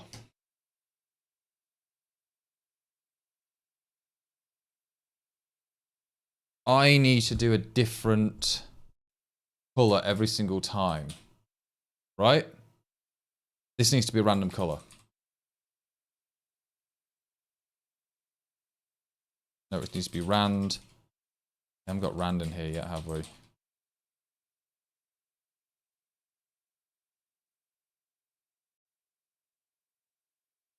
Say float 32, range 0. It's not even 0, so 0.1 to 0.9. 3 times, and then it's got full opacity, yeah? Okay, so this is good. Just to prove it's going to be infinite zoom, we zoom in here. Okay, now the problem is that now the brush size is relative. We need the brush size, not world size, but relative to that zoom level. So if I just get off this, back to here, we can say the brush size is now going to be relative to the camera zoom, right? And by the looks of it, what the fludge? What?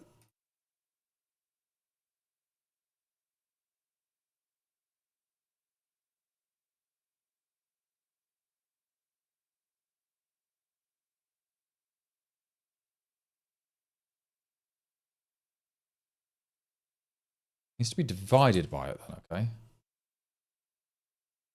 Yeah? Aha, so we need to divide. So if I do this, you can go even smaller. There's not much, you can see how bad the rendering is at the moment, right? But it's going to be infinite, yeah?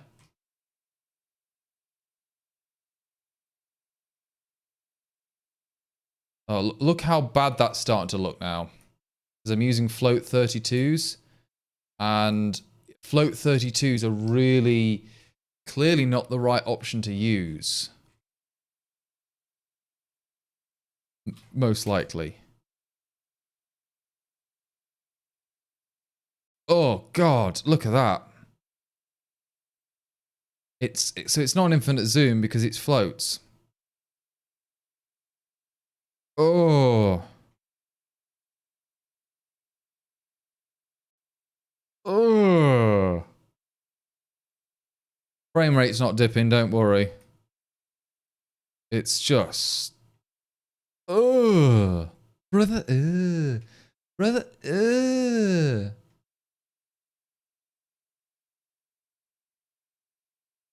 Seriously, look at that. It's not even rendering correctly because it's getting to the point where floats don't make any sense. So, yeah, okay, this might explain why Milton used 64-bit integers, but it doesn't explain... Oh...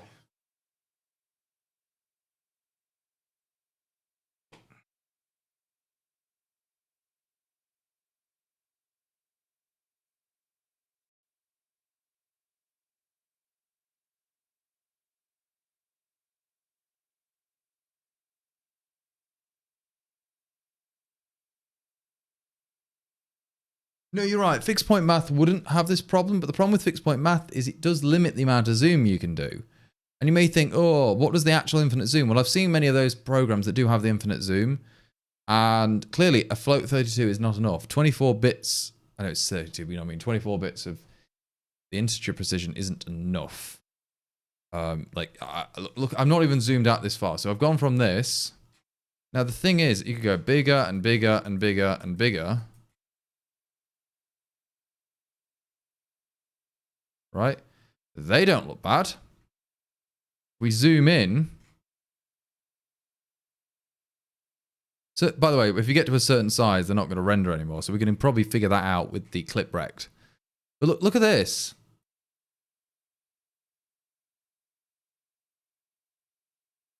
It can get smoother, but for some reason we're not. We get to a certain size like this, and now it becomes pixelated like there's no tomorrow.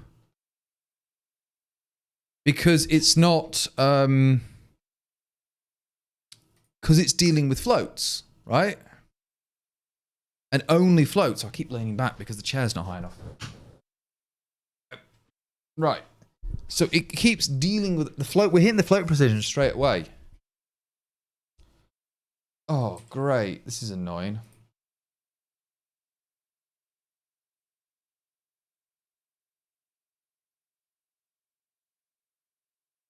Well, there is one thing. So we could always just...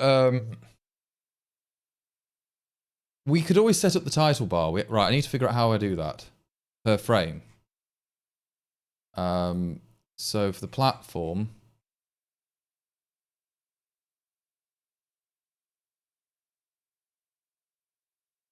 there's a Win32. Get window text length. Well, I need to set the text. This is it. Set text. Right?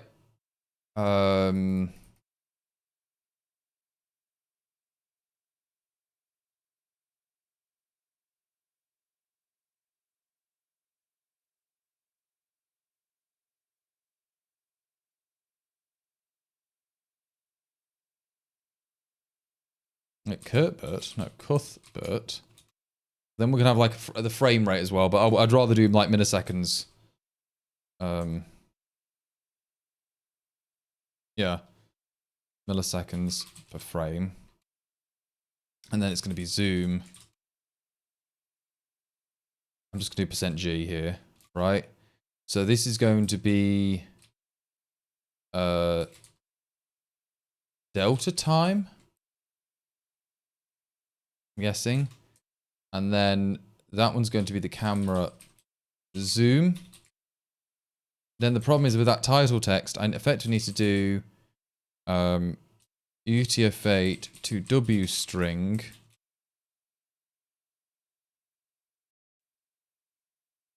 Like that, right? And it's showing me like, oh my god, my milliseconds per frame is not right because I need to times that by 1,000. And now it's not like average, it's saying about 6, which is about my frame rate, by the way. That's really fast for me. We should probably smooth that out. But if I zoom in enough,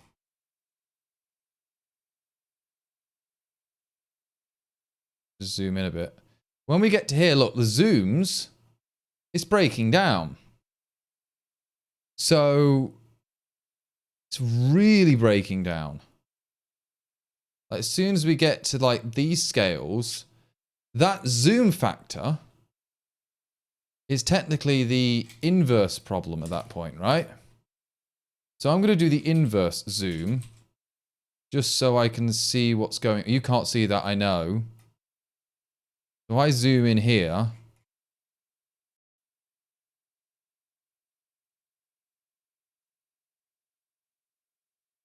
Yeah, when we get to like 10 to the minus 6, it's where it starts breaking down. And you may be asking me, well, yeah, float 32's a crap, right?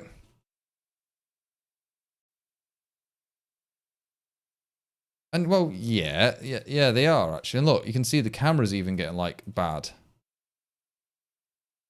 But the thing is that it would also go the opposite way. So if we go the opposite way,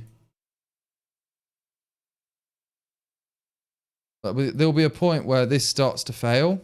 Now it might be, like, look, you can see there's a rendering artifact there. That might be my interpolation stuff. Might not be though.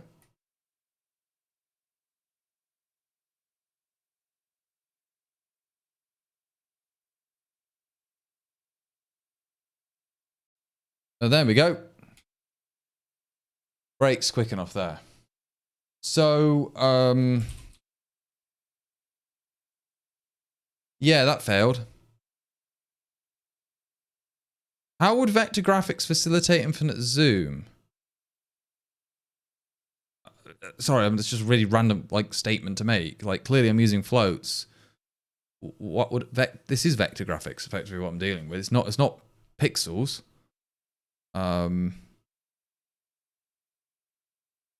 I know a lot of them don't need zoom, but the thing is, I've hit the issues in Milton already when I've zoomed out so far, and it doesn't allow me anymore.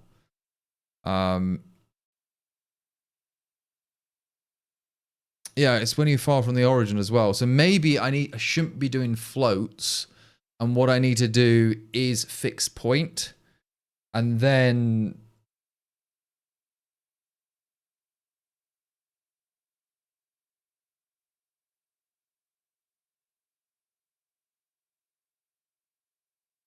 instead of Zoom, have you tried Skype?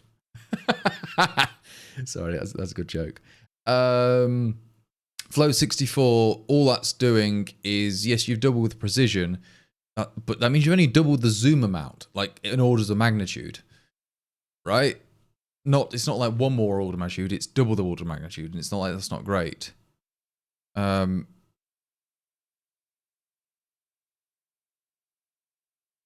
thinking I'm going to have to use like a fixed point thing.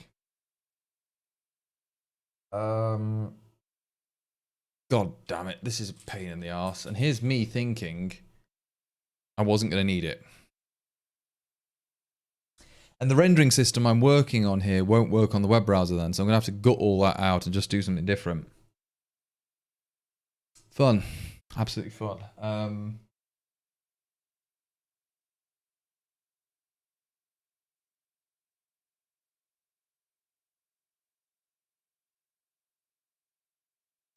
The other option is we can keep all those coordinates in like in the fixed point arithmetic, right?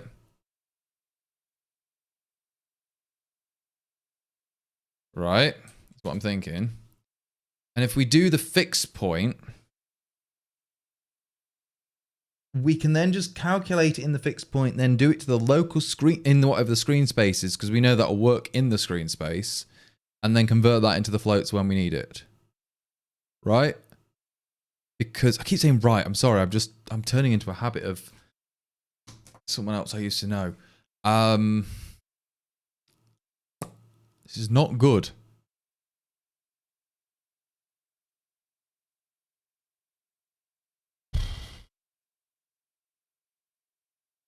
Up, down, in, out. Yeah, the multiple frames reference is not the issue. It's just what I would have to calculate, render it as a different multiple frames. That's not the issue. The problem I think I'm going to have to deal with here, though, is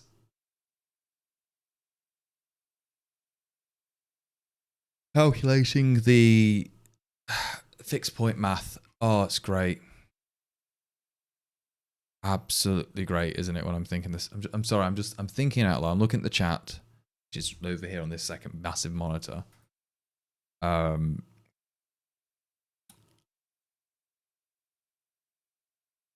Yeah, the position's going to have to be that, isn't it?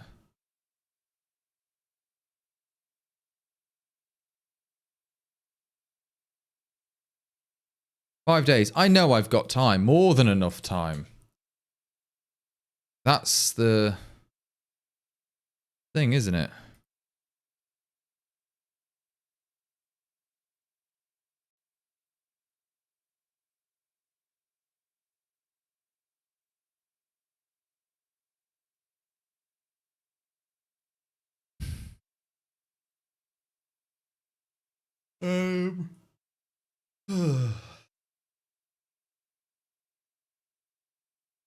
I am tired as well, if you didn't guess. It's 20 to midnight, and I probably need to go to sleep in a minute. However, I am just thinking this through of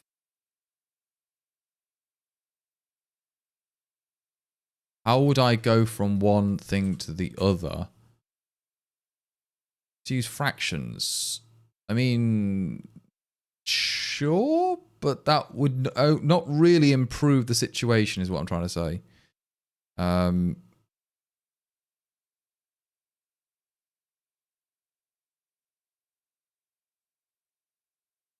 the way I'm thinking it through is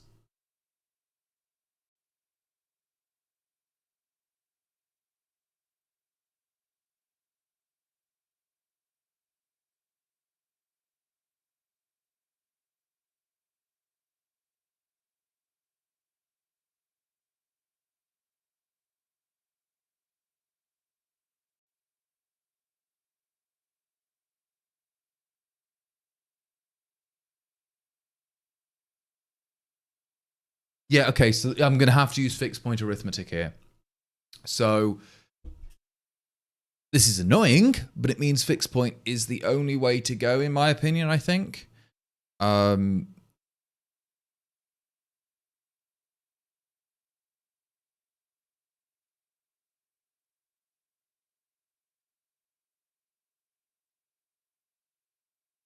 Arbitrary precision math is not going to help because you still need to change your frame of reference.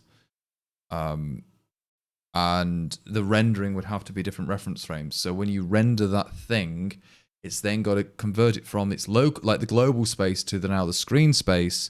So you're then working on a per pixel basis. It does mean that my camera logic, it's still going to suffer from the zoom because of the camera. Right? Left? Yeah. So the camera would have to use float 64.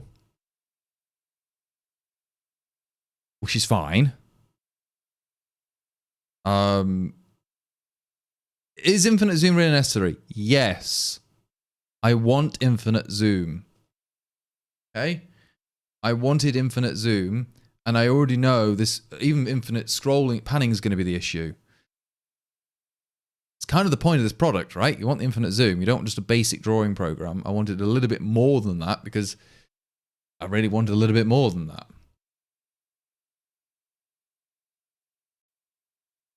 I know floating fixed point has its own bunch of problems. It's not really the issue. But if you use a 64-bit integer, right? That means you've got 32, with fixed point, you've got 32 bits either side, on the integer side and the fractional side. Which means you've got, what, 32 bits is 4 billion either way. 4 billion ain't big. So it's not big, which means you're limited on the zoom. And you may think, what do you mean? 4 billion is huge. I'm like, it's not. So you don't want...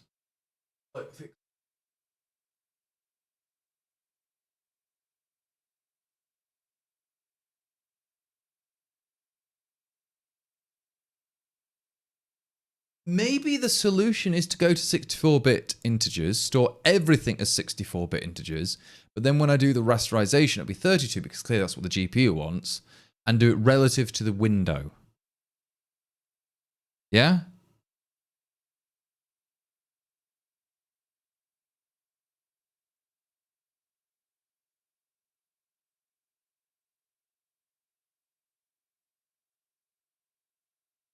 Yeah, I would need... so I'm going to use my drawing program, right, to explain what I need. But first off, let's make that brush size something reasonable again, like the 8 for the radius.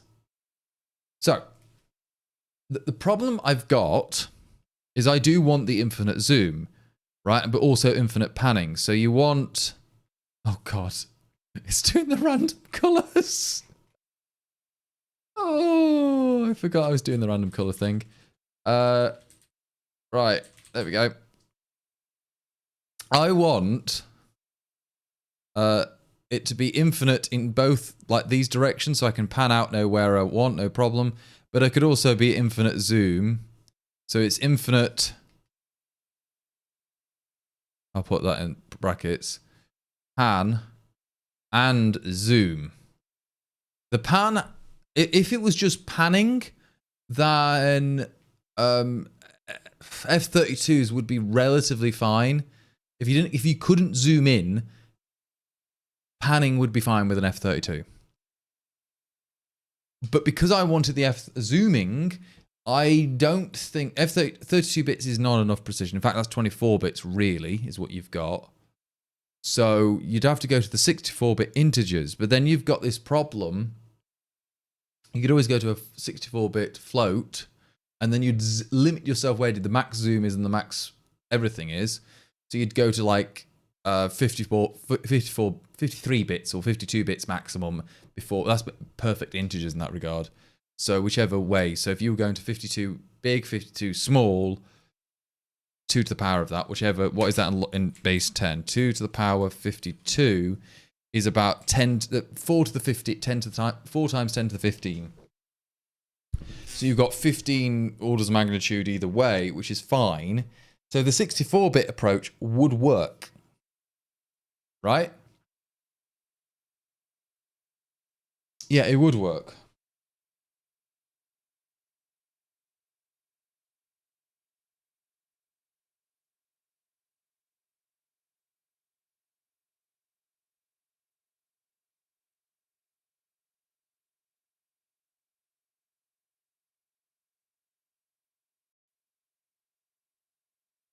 Can you move the strokes instead of moving the camera, or are you doing that? Well, I'm moving the camera, right? I couldn't, well.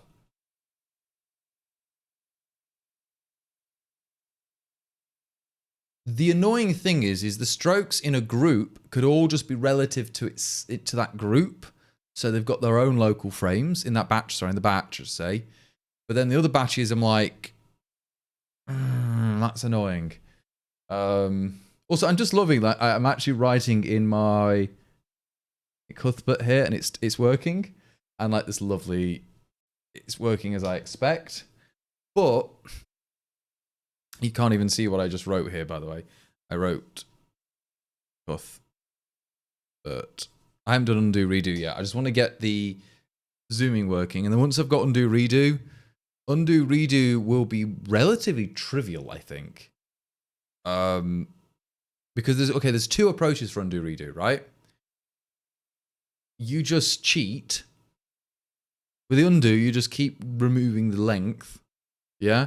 And redo, you do that until you go like, hey, if you've redone, here's the maximum length until you've add some changes, and this is set the watermarks effectively. So you don't remove any memory, you just keep wasting memory, but it does keep the history.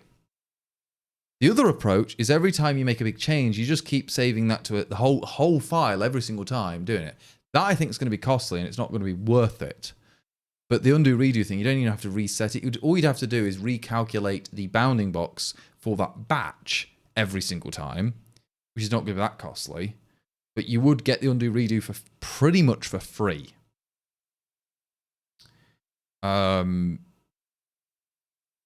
If that makes any sense.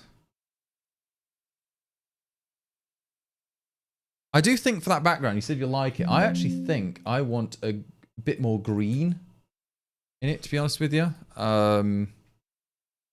Clear color. I'm going to give it a little bit more green. No, that's way too much. So let's go for like 111. Okay, bit more. Yeah, and then probably a little bit more red as well. Yeah, that looks much nicer to me now.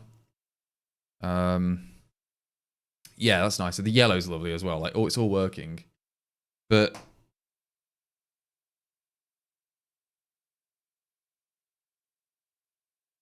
I'm just thinking.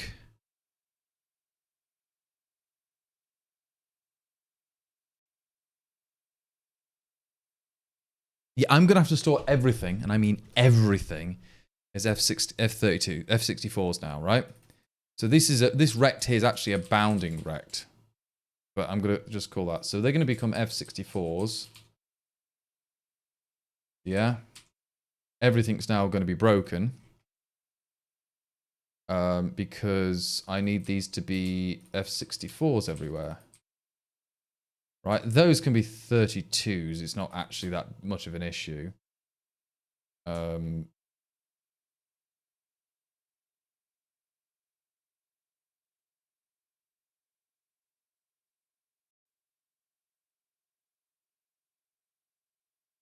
Current point, that's going to be that. Drawing a circle of that current point.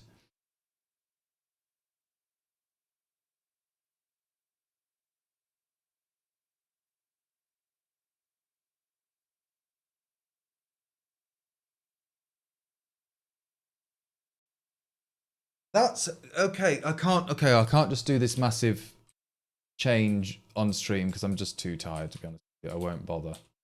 So what I'm going to do is change everything to F64s, then do them relative to the camera. So when we do drawing in this application, it doesn't even take into account the camera. The camera is not even a thing here. It's always just the camera will exist. But I mean, sorry, these drawings will always be in screen space. Yep, always. Right, which means they get recalculated every single frame. By the way, for moving around, keep wanting to do the middle mouse button, not just holding down space. That's just something, or even like right clicking. Either one will be fine by me. But I think middle, I keep naturally doing that.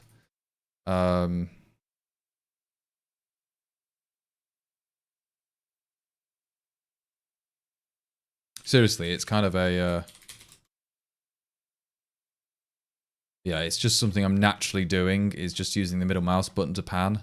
It's like other programs do that as well, not just space. Space makes sense if you're doing like doing stuff, but yeah, it's just if you've only got a mouse, you'll be wanting the mouse stuff. So yeah, I think plans. Okay, so I'm gonna end the stream today because I'm just tired and I don't need to think anymore. So I'm gonna go for the full camera. Right? It's been a lovely stream. I'm not finishing right now. I'm just gonna chat. But so the plans for the next, not necessarily the next stream, but the next goals I need to do is convert everything internally to an F64. That would work, but then everything when we do the calculations, they have to be relative to the camera, and then we convert them to F32s to always render them in the screen space. That seems to be the best option. After that's all working, we can then start doing undo, redo, which I think should be quite trivial, actually, because it's just going to be a watermark trick. And you'll have two watermarks. You effectively have the redo level, like how many stroke counts are, that the total stroke count, because when you undo, you're just doing that, and then redoing just keeps adding it. So as soon as you make a change, it resets it, so you can't redo anymore. All that does is just, it stops you from doing. In fact, we could probably add it right now, as silly as that sounds.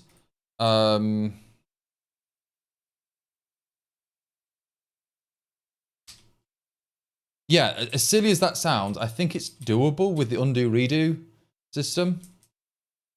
To just literally add it on the stream. I know I should be going to bed, but this one I want to just kind of show it works and like show exactly my idea. We go to the context. This will be the redo stroke.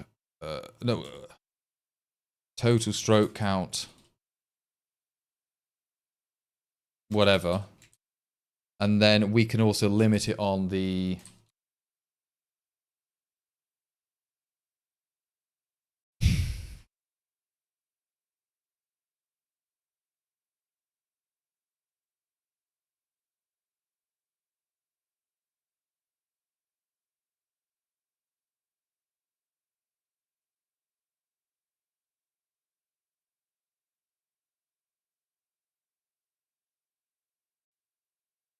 that's undo. And that's redo. Control Z, Control X, sorry. Yeah. I can never remember which one's which now. That's for undo. And that's for redo. So, as soon as I do something, it resets it. So as soon as I draw... Oh god, as soon as I do something like this, yeah, that now becomes the stroke list total stroke count. Yeah, as soon as I do that. But yeah, that should be fine.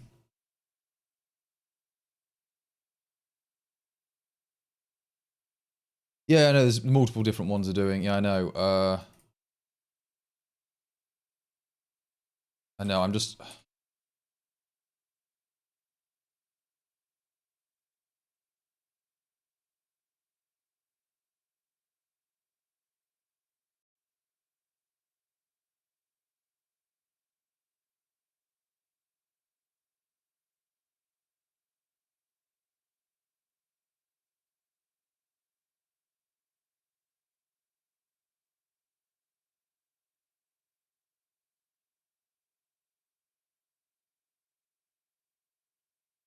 I'm not even checking if it's in. Is it... Actually, that one I will check in. But the other ones I want to check if they're exactly the same.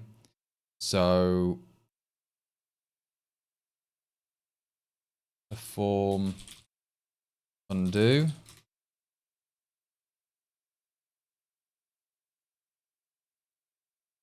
Yeah.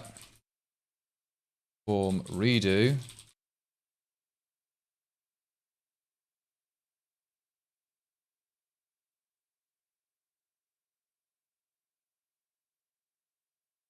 That's now...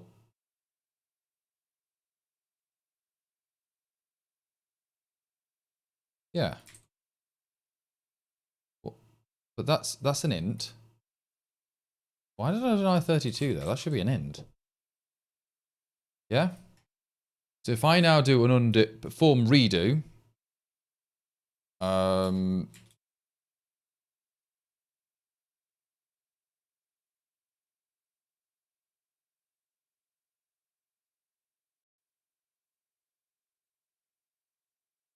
So context.stroke list is going to be +1, but that whatever the, not max, between the minimum that one and that one is. Right?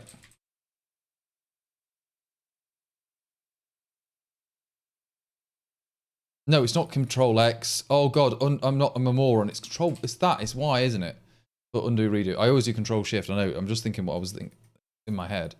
So that one should be okay. But then I need to recompute the batches, not the bounds on every single batch. That'll be really slow. But effectively on like the last, I would say the last 2 batches, right? That will be fine. When I do an undo.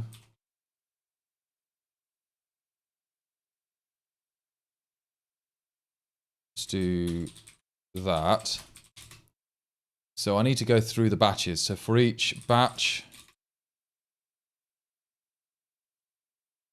let's go to the root batch. Batch doesn't equal nil. Batch equals batch dot next. If batch dot stroke count is less than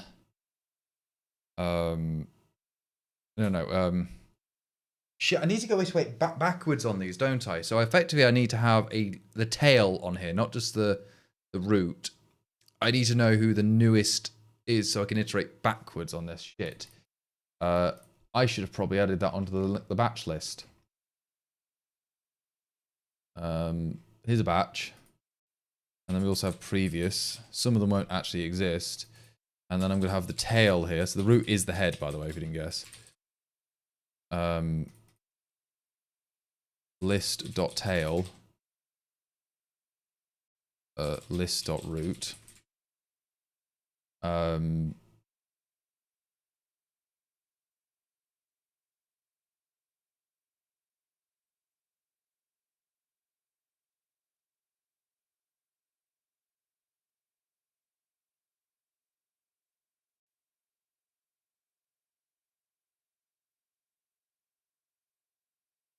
The previous on that is going to be, so whatever the next one, the previous is the current batch. That's right.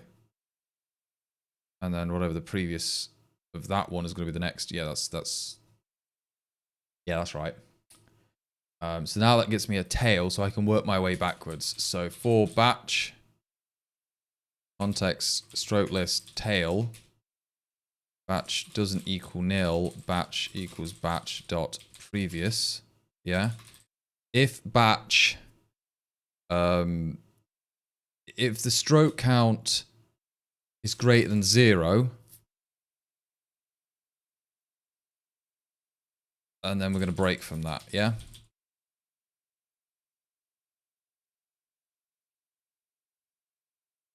So effectively, we need to go back to the one where it's,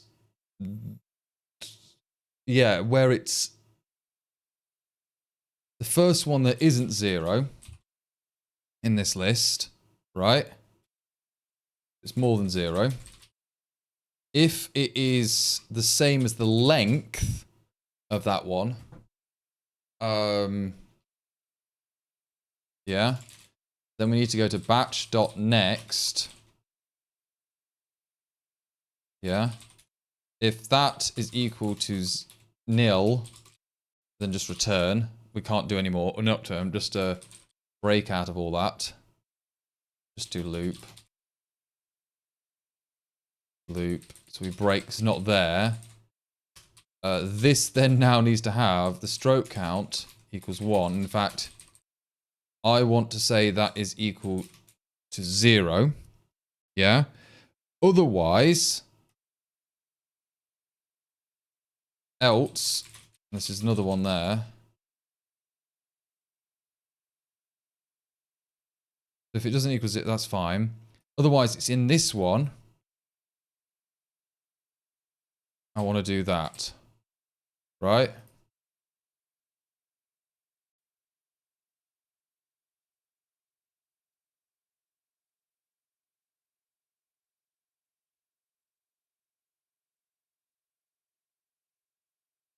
Okay, so the undo works. It just deletes it.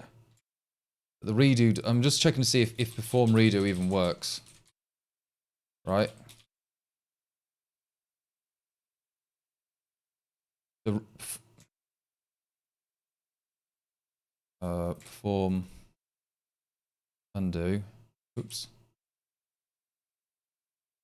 Undo, undo, redo, redo, undo, undo. So redo doesn't work. So I've probably done something wrong here. I'll have to. I might just change the linked list code because it's like I should have used my actual linked list code that I have already in Odin. Like, don't just make it up again. But we're looking at the tail and we get to the previous. If the current one has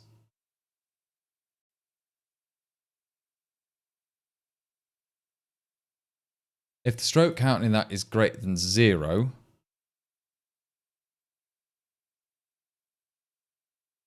then we look at the current strokes.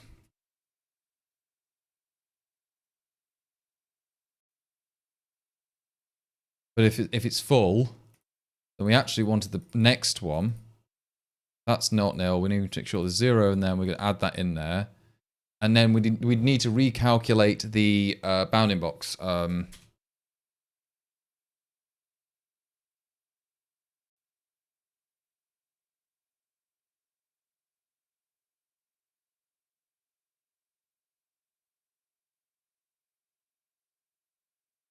Yeah? Same here. And same here. So that shouldn't be very difficult at all, because effectively we go through all of the strokes. So so we call a rect here, so rect empty. S in batch.strokes, batch.stroke count. Rect equals rect union of that and the bounding rect of that stroke. And then the batch of that bounding rect is going to be that rect. Okay, so the redo doesn't work. Oh, I should have gone to sleep, man. I should have gone to sleep. But I want to just get the undo redo working, that's all. So undo deletes it, effectively.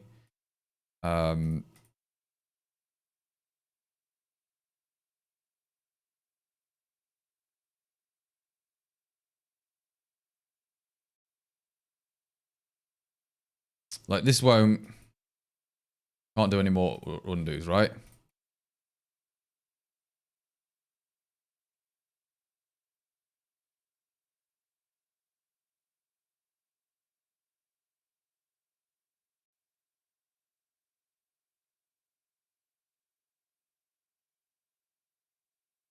Okay, that got me a bit. So as soon as I redid, it didn't work anymore. Doesn't matter. So I can redo as much as I want, and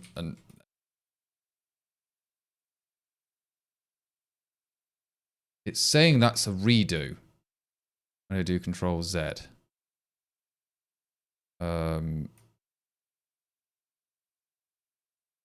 Which is interesting. So the modifiers is probably wrong anyway. Like it's not stopping the modifiers.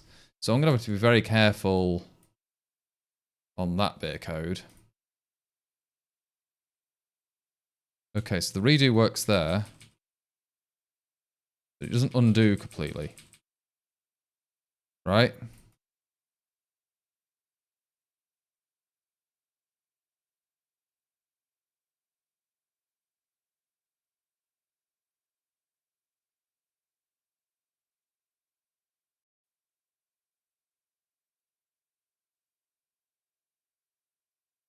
That's not... I should have gone to sleep. I'm not integrating the total redo count. Yeah, I'm not supposed to. When you perform that, you don't. Right? I'm trying to figure out, use the same memory. And don't delete it or just pretend it's still there. And when you get back to it, it's going to be there. So, It's just a big batched up list, but it's like I've done it on purpose, but it's like yeah, it's whatever.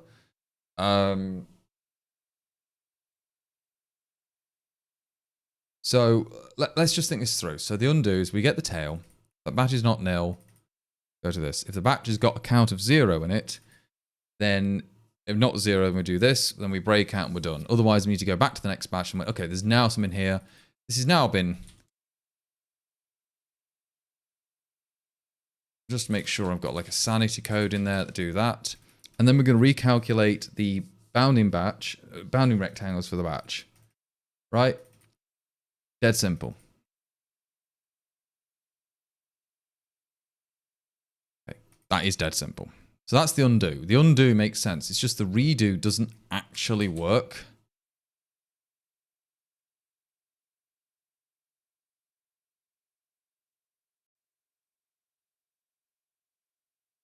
And I might just change those. Oh, for some reason the control... I might got the control Z stuff working right. You know what I mean?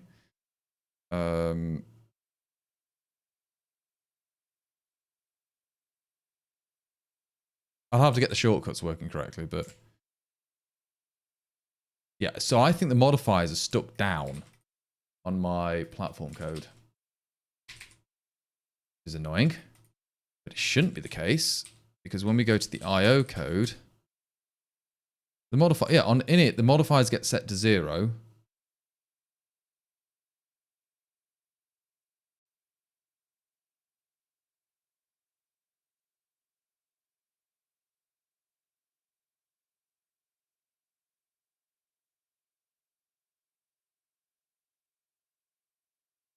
Yes, yeah, so the modifiers get to 0 everything. So for some reason it says it's still key down for the control.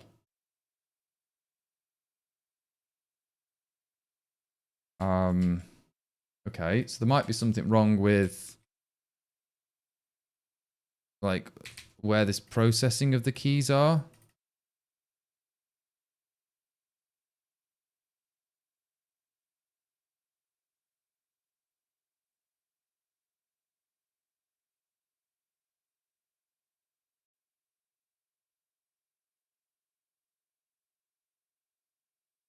Yeah, so it's not registering if that L control, if that is even being lifted up.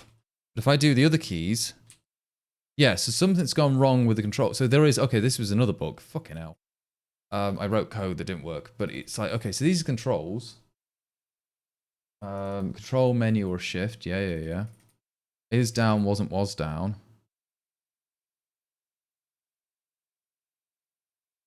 That should work, but it isn't working. So for some reason, it's not finding the up pressing. So I've got big loads of to-dos, is what I'm trying to say.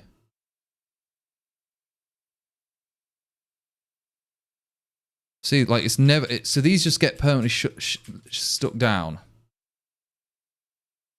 They're never being registered up. So,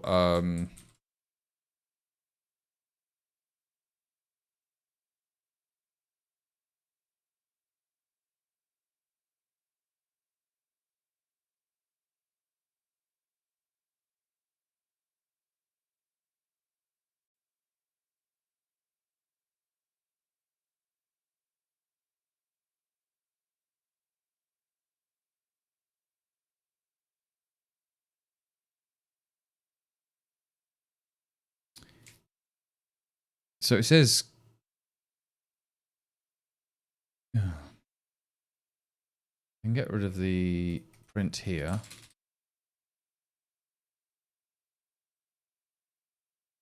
That's good news, right?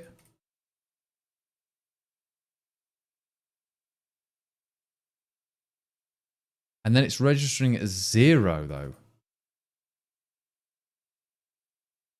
That's kind of weird.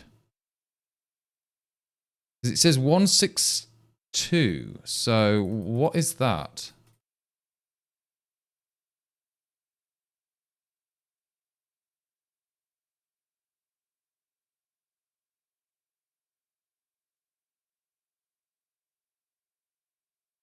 So it's not getting the right scan code. So I've done something wrong, right?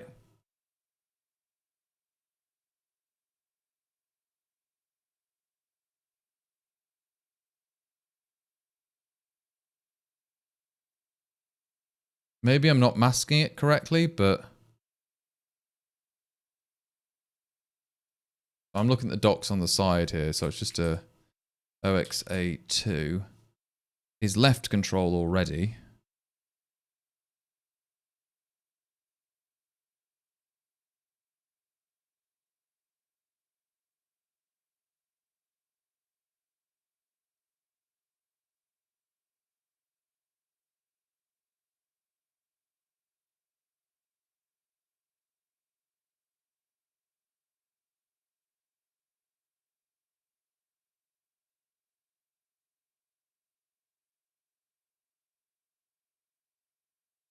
Okay, so I think I just needed to mask it that, right?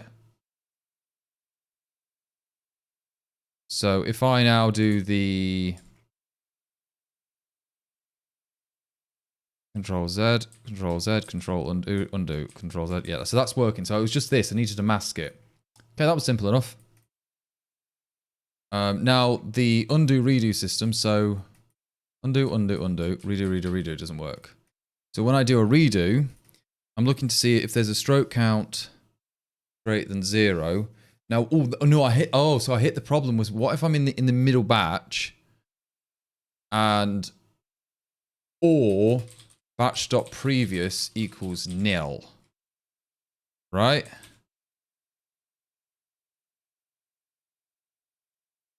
Right? That's the case. And if I'm in the batch equals nil case, which is this, so if batch.stroke count equals 0 and there's no previous into that, then I've got to be really fucking careful here. If you know what I mean.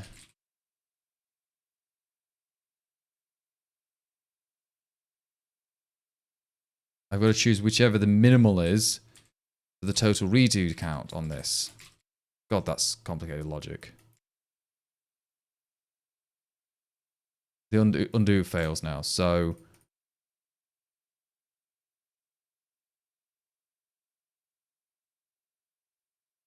No, I need that particular case, right?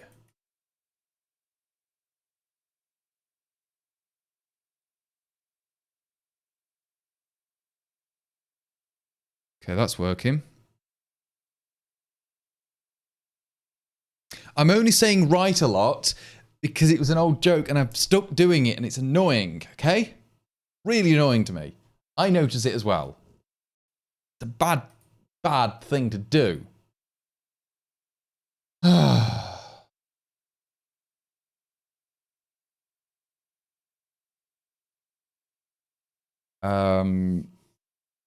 Yeah. How am I gonna... This is working now with the undo redo system. I can get rid of the tests here now because they work as I expect.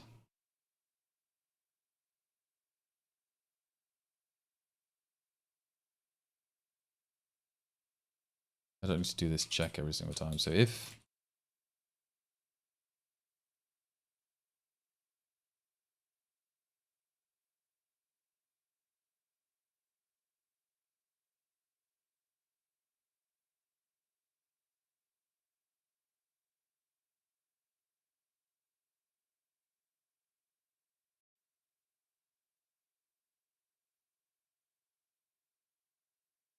Okay, so what I'm going to do now is just to make sure things are working, draw bounding rect. And then the other thing I want to test is if I made the stroke count all the way back down to 2, does this work as I expect? Yeah? It crashes. Doesn't then. Okay, so we were hitting another bug. But also notice that the bounding recs on that thing here is just wrong still. That's not a problem. We don't need that rendering. And then we get to a point here where we added it on and it didn't work.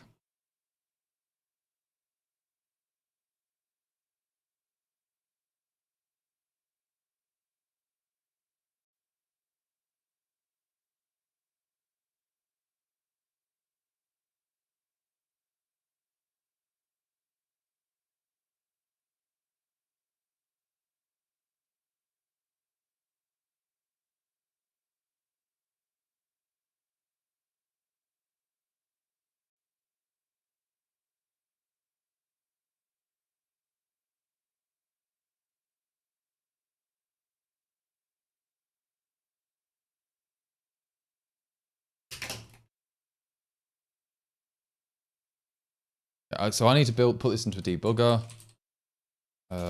So build. Then I'm going to put this into a debugger.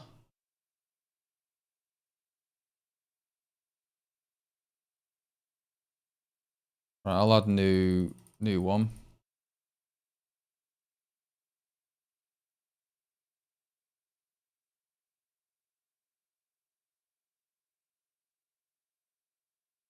Okay, so there's my thing. Press F5, so crashes here. So what's happening here is it says batch.next. Yeah, I'm an idiot. Absolute idiot. Let's do it there.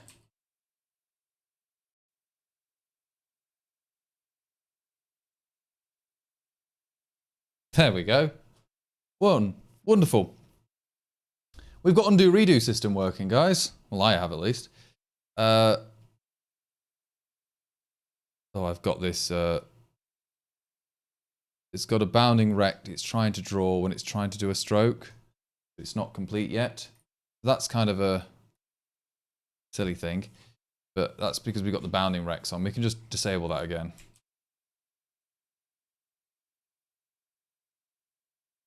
Okay, so we can go back to what we were doing with our stroke. So the bucket count, like, you know, not bucket, brush. I keep thinking of batches. I'm thinking of different names, and I'm not like so tired with different names. 1, 2, 3, 4, 5. No one do.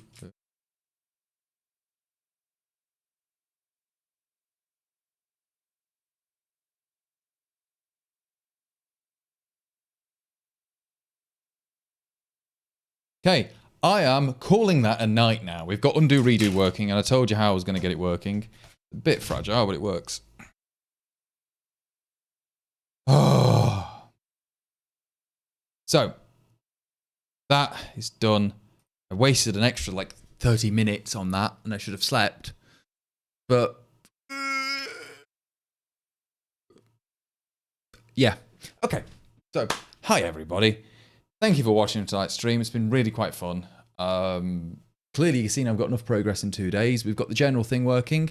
We've hit the problem of the infinite precision problem, which means I can't keep the coordinates in world space. I have to translate them closer to where the camera is, and then in the camera, whatever the camera space effectively is, how do I put this?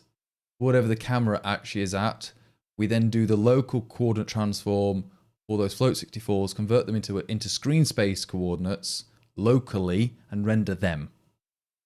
That is the best place to do this to make sure that things are safe.